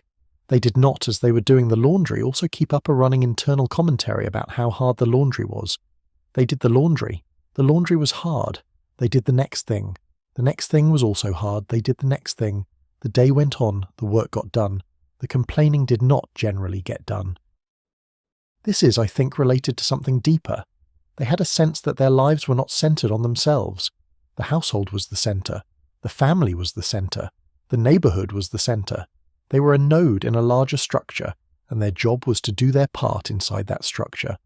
Their job was not primarily to be happy, or to be fulfilled, or to be self-actualized. Their job was to be a wife, a mother, a neighbor, an American on the home front, and the structure of that job came with its own dignities and rewards. But those dignities and rewards were not personal in the way our current culture talks about personal fulfillment. The dignities were collective. The rewards were the household running well, the children growing, the neighborhood holding, the country surviving. This is a different model of a life. I'm not saying it is better. There were things this model gave up, including a certain kind of space for individual selfhood that our culture now considers essential. But it was also a model that produced, in many cases, a kind of person who was extraordinarily capable, extraordinarily steady, and extraordinarily reliable, because she was not asking the structure of her life to provide her with constant personal meaning.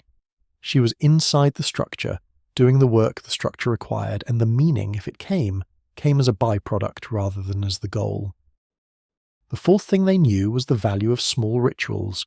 The percolator at 5:30 in the morning, the radio program at 7 in the evening, the Sunday dinner, the Christmas Eve gathering at the Halloran house, the bandage rolling on Wednesday afternoons, the afternoon coffee with the neighbour, the mending in the parlour with the lamp on, the walk through the garden in late afternoon, the check on the children before bed.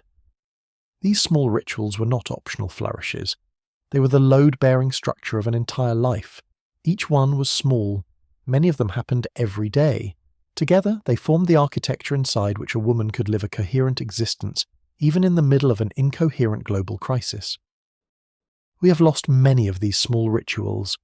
We have replaced them with smaller and more disposable ones. The morning coffee is still there for many of us, although it is often interrupted by the immediate scrolling of the phone. The evening reading is mostly gone. The mending is mostly gone because we throw away clothes when they tear. The afternoon coffee with the neighbour is mostly gone because we no longer know our neighbours. The walk through the garden is mostly gone because we do not have gardens.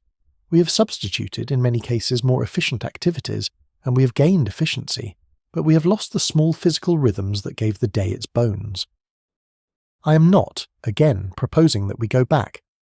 I am saying that the small rituals were, for the wartime woman, a kind of psychological infrastructure that we have, in our own efficiency, partly disassembled.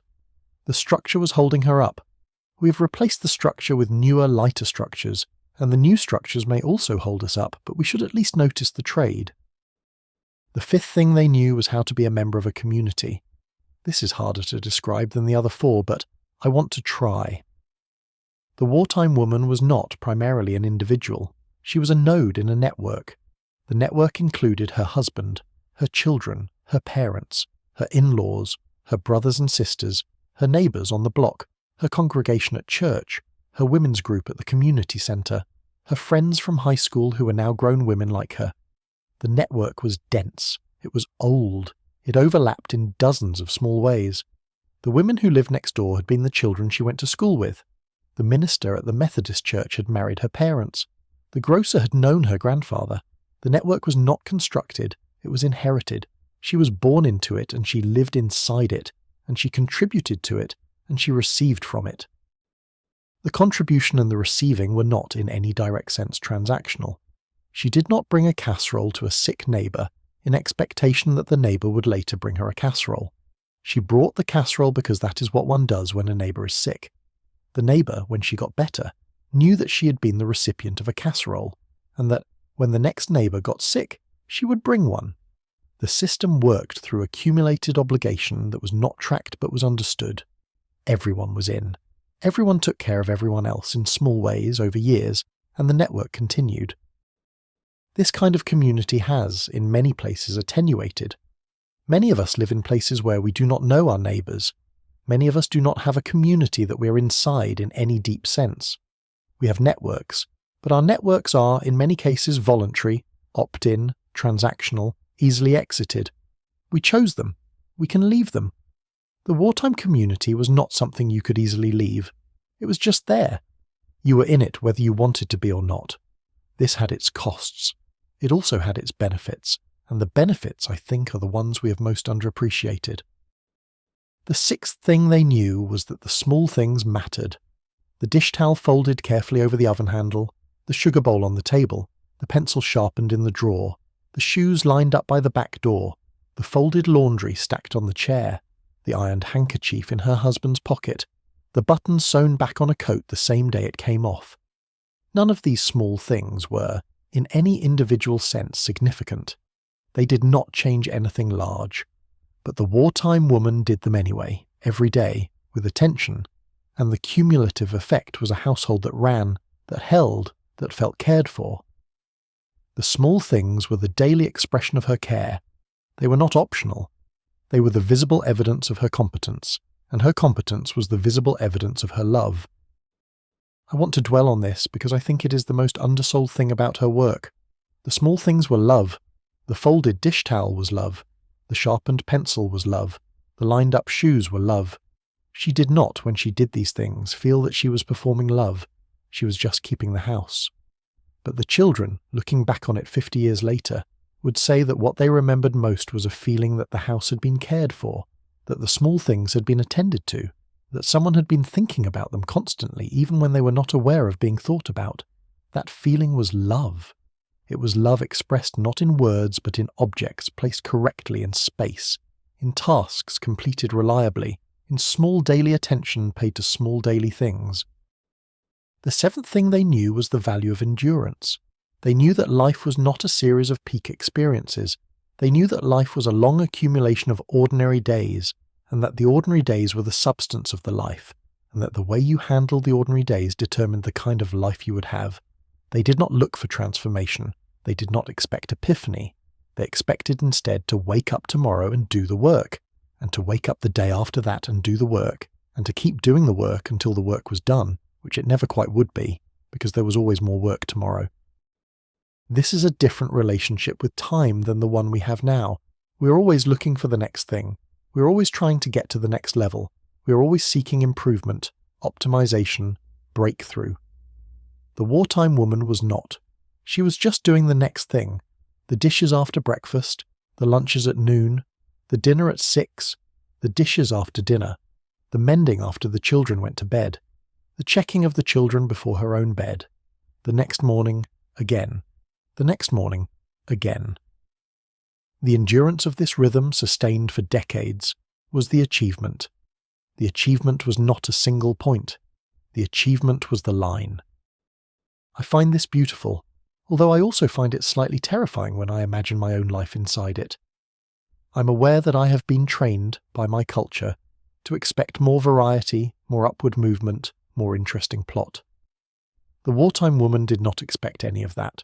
She expected the work, and she did the work, and the work was the life, and the life was the work, and the meaning came from the work being done, well, over time, in service to the people she loved. There is something about this that is, I think, one of the great American achievements of the 20th century, although it has not been celebrated as one, because the people who did it did not, themselves, think of it as an achievement. They thought of it as their life. The eighth thing they knew was how to be present with hard things without making the hard things bigger than they were. The gold star down the block, the brother-in-law in North Africa, the bombs falling in London that you could hear if you listened to Edward R. Murrow, the black headlines in the morning paper, the fear in the kitchen at 5:30 in the morning, The wartime woman lived inside these hard things every day. But she did not make a performance out of them. She did not, in her own life, treat them as the central fact of her existence. They were a fact. They were a real fact. But they were not the only fact. The day was also full of the children's laughter, of the smell of coffee, of the shape of the late afternoon light through the kitchen window, of the small physical pleasure of pressing a sheet smooth on the laundry line. She held both. She held the hard and the not hard. Both, in the same hour, in the same kitchen, in the same hands. This is, I think, a kind of emotional capacity that we have partly lost. We tend, in our own moment, to amplify. The bad news is the news that gets the most attention. The hard thing becomes the only thing. The wartime woman, for whom the hard thing was the actual world, the actual war, the actual possibility of her actual brother-in-law dying, did not amplify. She kept the hard thing in proportion to everything else. The proportion was this: the hard thing is real, and other real things are also real, and the day continues, and we are inside the day, and we will keep being inside the day until we are not. The ninth thing they knew was that you can love someone you do not always understand. Their husbands came back from the war changed. Their husbands had things they could not talk about. Their husbands sometimes drank too much, sometimes had nightmares, sometimes stared into the middle distance for long minutes without speaking. The wives loved them anyway. They did not require their husbands to be transparent. They did not require their husbands to process their experiences out loud. They accepted that there was a part of their husband that had gone somewhere they could not follow, and they continued to love him in his entirety, including the part she could not see. This is a different model of love than what we now sometimes hear about. We're often told that love requires deep emotional intimacy, that love requires being known, that love requires being seen. The wartime love was, in many cases, not exactly that. It was a love that included acceptance of opacity. It was a love that did not need to know everything in order to remain a love. It was sturdier, in some ways, than the more transparent love we now sometimes prize. It accepted that the beloved had a private part, and that the private part might never be known, and that the love continued anyway, around the unknown, like water around a stone in a river. The 10th thing they knew, and this is the last one I will name tonight, was how to keep going. This sounds simple. It is not. To keep going, day after day, year after year, through scarcity and fear and the loss of friends and the changes of decades, requires something that I do not entirely know how to name. It is not optimism. It is not faith exactly, although faith is part of it for many of them. It is something closer to a quiet refusal to stop. It is the simple commitment to the next morning. It is the assumption that the work will continue and that you will continue to do the work. Because the alternative is unthinkable. Because there are children who need to be fed. Because there is a household that needs to be held. Because the day needs to happen. And you are the one who is going to make it happen. The wartime woman kept going. She kept going through the war. She kept going through the post-war adjustment. She kept going through the 1950s. She kept going through the social changes of the 1960s, often with some confusion about what was being asked of her now. She kept going through her husband's retirement, her own slow aging, the moving away of her children, the deaths of her friends one by one. She kept going through her own widowhood, in many cases for a decade or two, in the small house she and her husband had bought in 1947 on the GI Bill. She kept the bacon grease can on the stove. She kept the canning jars in the basement, mostly empty now but still there.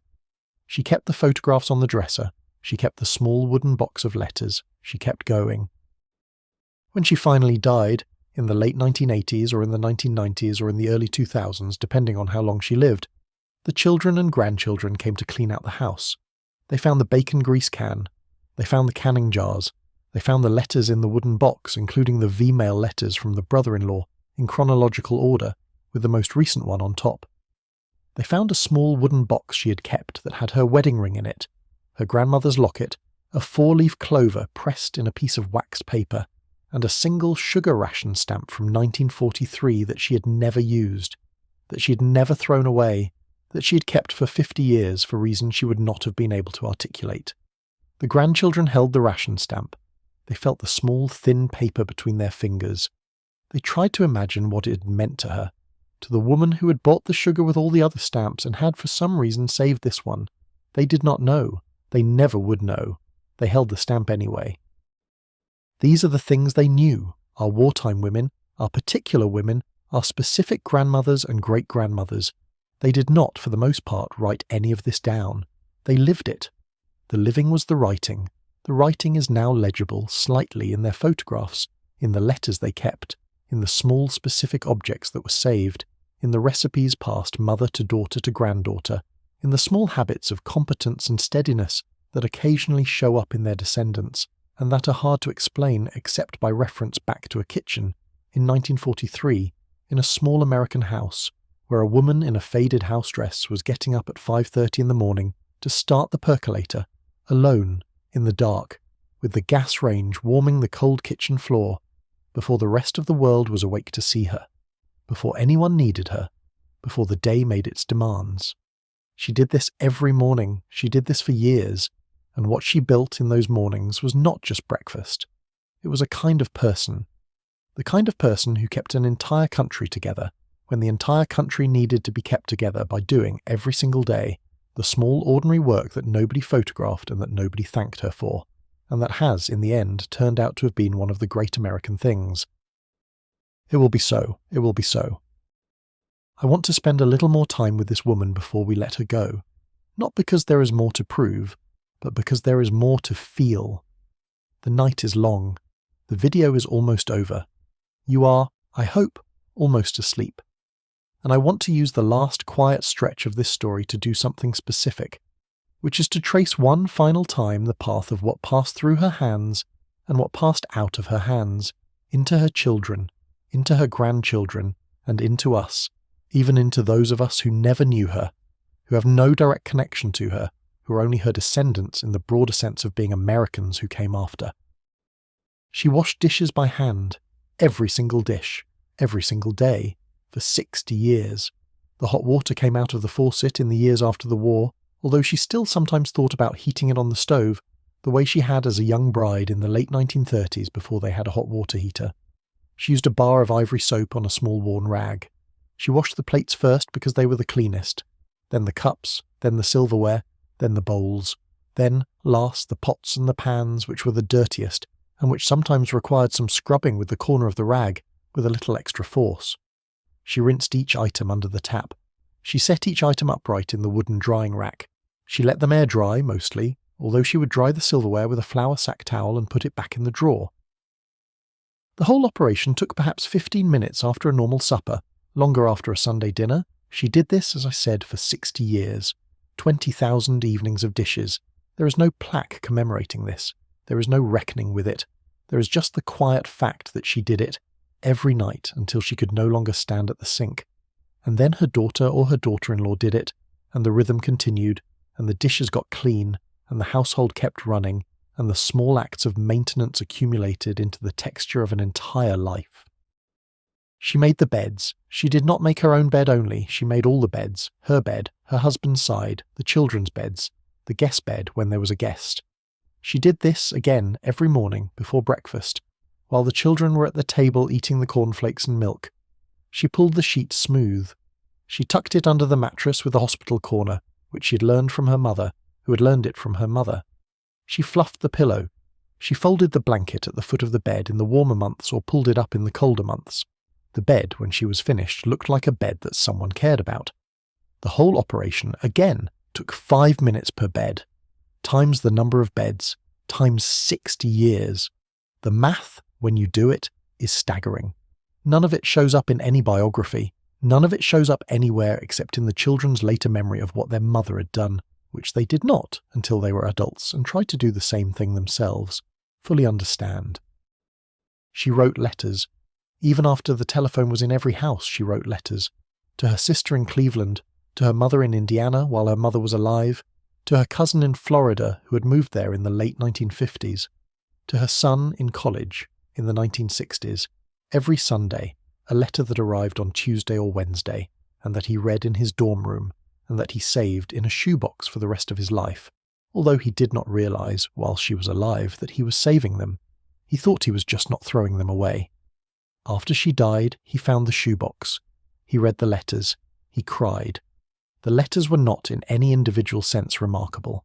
They were full of small news, the garden, the neighbours, the weather, The price of beef, the progress of his younger brother, the visit from the cousin in Florida, the new minister at the church, the casserole she had taken to the family down the street whose father had been sick. The letters were the visible evidence of her continuing attention to him, across the distance, every single week, for the 4 years he was at college and for the years after when he was working in another city. He had not, until he found the shoebox, fully understood that he had been the recipient of weekly attention for 10 years. He had received it. He had not always written back. He had sometimes been busy. The letters had kept coming anyway. The attention had been steady whether he reciprocated it or not. That, he realized, sitting in his childhood bedroom 40 years later, holding a letter from 1964 about a robin nesting in the porch eaves, was love. She prayed, not always out loud, not always in words, but she prayed. In the morning at 5:30, in the kitchen before anyone was awake, she sometimes said a prayer that nobody heard, for the brother-in-law in North Africa in the early years, for her husband at the rubber plant in the middle years, for the children, always, for the neighbour down the block after the Gold Star arrived, for the country in 1944 when the news from the European theatre was still uncertain, for the world in 1945 when the news from the Pacific was finally good. The prayer was not, in most cases, a request. It was closer to a noticing. She named the people she loved in her mind, and held them, briefly, in front of the God she believed in the small quiet of the kitchen, with the percolator just starting to bubble. The prayer took perhaps a minute. She did this every morning.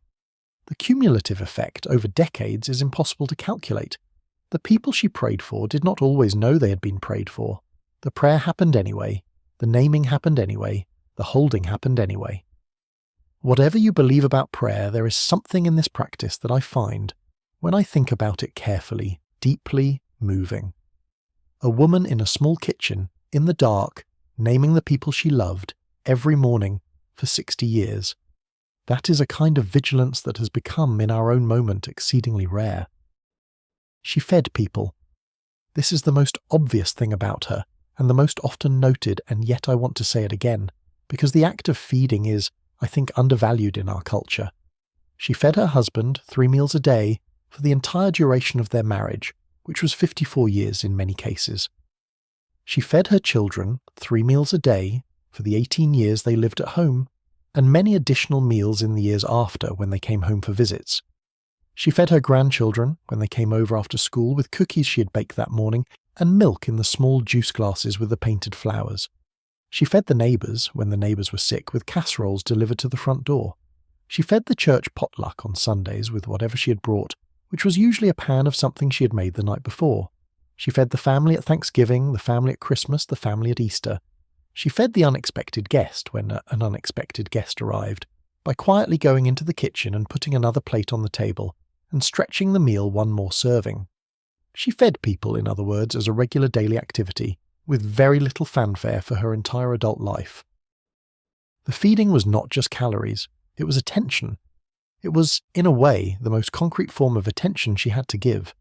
The plate of food in front of you, made with her hands, contained her thinking about you. She had thought about what you liked. She had thought about what you needed. She had used the resources she had, which were finite, and made something for you out of them. Every meal was a small act of care, repeated thousands of times, over years. The meals are mostly forgotten now. Nobody remembers most of the dinners she made. They were eaten and gone within an hour of being served, but the cumulative effect, the cumulative attention, the cumulative act of being fed, made the children, in some quiet way, into people who knew that they had been thought about. They were people who knew, even if they could not have said it, that someone had stood at a stove for thousands of hours thinking about whether they would have enough to eat, whether they would like what was on the table, whether they would be nourished. That knowledge, internalized over an entire childhood, became part of who they were. They became, in turn, people who fed other people. The chain continued. She held the family. This is the hardest thing to describe, but I want to try. The family had its own internal weather. There were arguments, there were resentments, there were silences between siblings that lasted for months. There were teenage children who were difficult. There were aging parents who were dying. There were the long stretches when nothing was particularly wrong, but everyone was tired and irritable for no clear reason.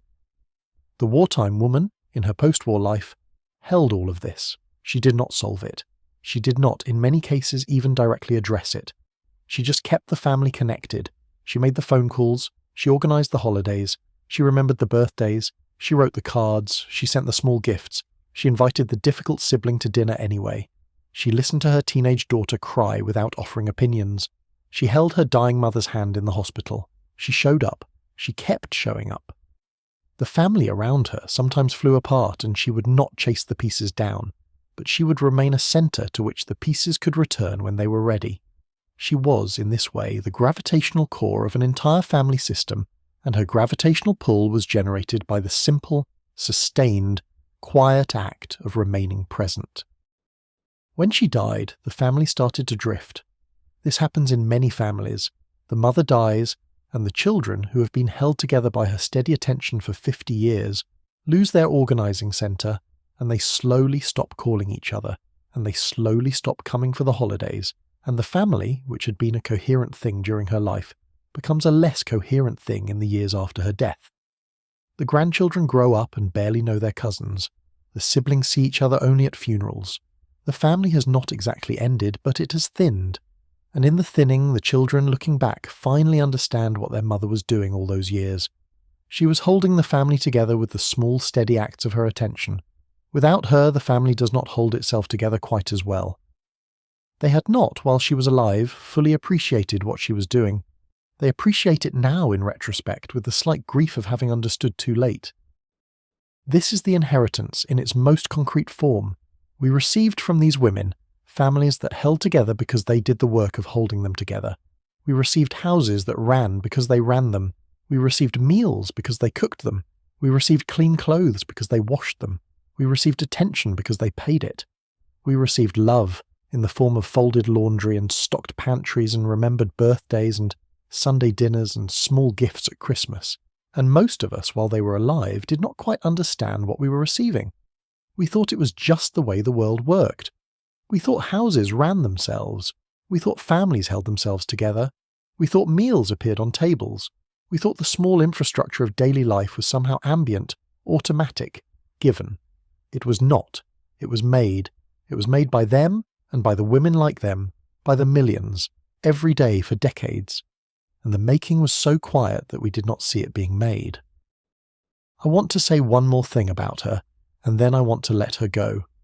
She would not, I think, want this much attention. The wartime woman, our particular woman, was not raised to expect or want much attention to herself. She would, I think, be a little embarrassed by all of this. She would, I think, say that she did not do anything special, that other women did the same things, that her own grandmother had done harder things, that there was nothing remarkable in her life that needed to be discussed at this length. She would, I think, want to redirect the attention to her husband, who served his country in his own way at the rub plant, or to her brother-in-law, who actually went overseas, or to her children, who grew up to be steady, useful adults, or to the war effort itself, which was, in her telling, the real thing, and not her small contribution to it. She would not, I think, accept the framing of herself as a hero, or even as a particularly impressive person. She would say she just did what needed to be done, like everyone else. This is part of what makes her remarkable. The refusal to claim the achievement is itself part of the achievement. She did the work, and then she did not advertise the work. She raised the children, and then she did not require the children to constantly thank her for being raised. She held the family, and then she did not require the family to constantly acknowledge that they had been held. She lived inside a framework where the achievement was simply doing the next right thing, and the next, without expecting that any individual instance of doing the right thing would be noticed or rewarded. This framework produced, in her, a kind of person who was almost incapable of self-promotion, because self-promotion was outside the framework. Self-promotion was, in her view, a slightly embarrassing thing that other people did, people who had not understood that the work was the point, and that the work spoke for itself if it spoke at all.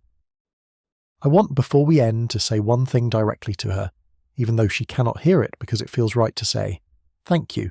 Thank you for the breakfast at 5:30 in the morning. Thank you for the percolator in the dark kitchen. Thank you for the V-mail letter you wrote to your brother-in-law and the silent prayer for him as you sealed it. Thank you for the bacon grease saved in the can on the back of the stove, which was, in its small way, part of what we used to win the war. Thank you for the victory garden, the rows of beans and tomatoes and squash, the dirt under your fingernails, the canner on the stove for the entire month of August. Thank you for the casserole you took to the neighbour when the gold star arrived. Thank you for not crying in front of the children when you were afraid. Thank you for the radio in the parlour in the evening, and the mending in your lap, and the quiet companionship of your husband across the room. Thank you for the long post-war years when you held the household and the family, and the small infrastructure of an entire suburban neighbourhood with your patient, steady attention. Thank you for what you did not say, and for what you did say, and for the small specific objects you left behind, which we have, some of us, kept, and which we hold sometimes, and which we cannot quite explain to anyone who did not know you. Thank you for keeping going. Thank you for making out of an ordinary life something that turns out, when we look at it carefully, to have been one of the great quiet works of the century. Thank you. Thank you so much for watching. If you would like to see more videos like this, please consider leaving a like and subscribing to the channel. It really helps us keep making more content. See you in the next one. The morning is back. We have come the whole way around. It is again 5:30 in the morning in the same kitchen, in the same small house, in Akron, Ohio. Although the year now is no longer 1943, the year is whatever year you want it to be. The year is every year of her life. The year is the year she got up and got up and got up and made the coffee and watched the window above the sink turn from black to grey to pale blue. The light this morning is coming in at a slightly different angle. The seasons have changed since we started this story. It is perhaps late autumn now. The leaves outside the kitchen window are turning. The mornings are colder. The gas range, when she lit it, gave its small warm hush, and she has poured the water into the percolator, and the percolator is starting to make its small sound. The radio in the parlour is not on this morning. There is no Edward R. Murrow this morning. There is no Glenn Miller. The war is over. The war has been over for a long time by the time this particular morning is happening, although the woman in the kitchen still sometimes feels, when she gets up at 5:30, that there is something she's supposed to be listening for. She stands at the window above the sink. She looks out. The yard is quiet. The neighbour's house 2 doors down is dark. The street is empty. A single car passes slowly, somewhere on the next block. The morning paper has not yet arrived. The children, who are no longer children, are asleep upstairs in their old rooms, home for some holiday, perhaps Thanksgiving. The grandchildren, sleeping on cots and sofas, are scattered through the house. The husband is asleep upstairs. The household will wake in an hour, and it will be a long good day, full of cooking and conversation and the small chaos of an extended family in a small house. But for now, she has the kitchen to herself. She turns from the window. She lights the burner under the kettle for the second pot of coffee, because there will be many people drinking coffee this morning.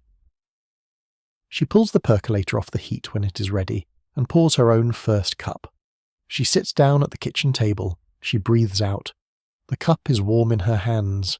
The kitchen is warm. The light through the window is the soft, pale blue of an autumn morning. On the counter, behind her, the dish towel is folded over the oven handle. It is the same dish towel, more or less, that has been there for 30 years. The pattern has faded. The fabric is thin in places. She has hemmed it twice. It still does the job. It will still be there tonight, after the dishes are done, folded in the same place, ready for the next day. Beyond the dish towel on the small open shelf above the stove, the row of canning jars catches the light. They are not full of beans this morning. They are full of dry rice and dry beans and flour and sugar and the small things she keeps within reach, in glass, where she can see them. The light falls through the jars. The jars throw small, soft amber shadows on the wall behind them. On the counter, near the door to the parlour, there is a letter. It is not, this morning, a V-mail letter from North Africa. It is a letter from her granddaughter, who is in college now, who writes once a month, and whose letter arrived yesterday and which she has not yet opened because she wanted to save it for this morning, for the quiet hour when she could read it slowly, with her coffee in the kitchen by herself. She reaches for the letter. She holds it for a moment. She does not open it yet. She sets it down again on the counter. She will open it in a few minutes. For now, she holds the cup of coffee in both hands, and she watches the light, and she does not say anything, and she does not think anything in particular, and the kitchen holds her, the way the kitchen has held her for 50 years. Somewhere upstairs a floorboard creaks, one of the grandchildren perhaps turning over in sleep.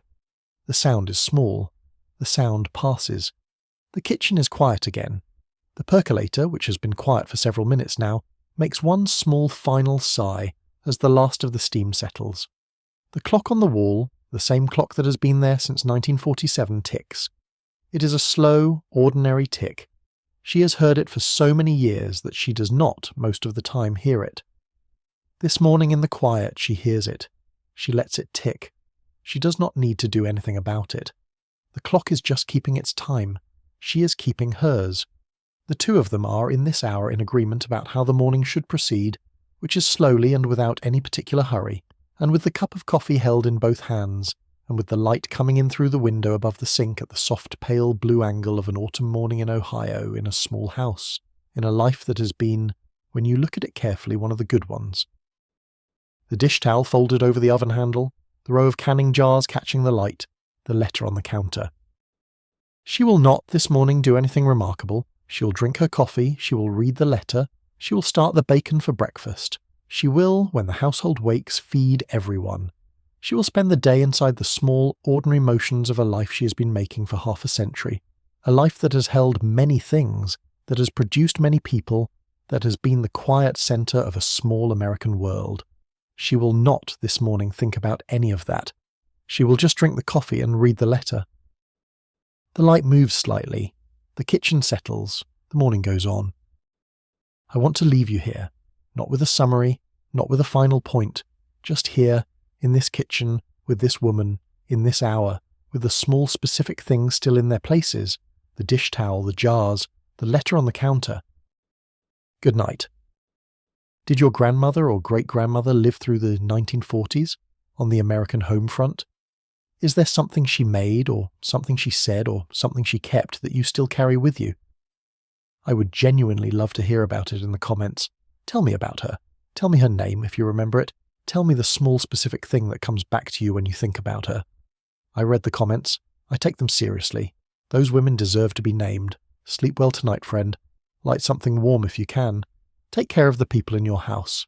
I will see you again very soon in the next quiet story. Thank you so much for watching. If you'd like to see more videos like this, please consider leaving a like and subscribing to the channel. It really helps us keep making more content. See you in the next one.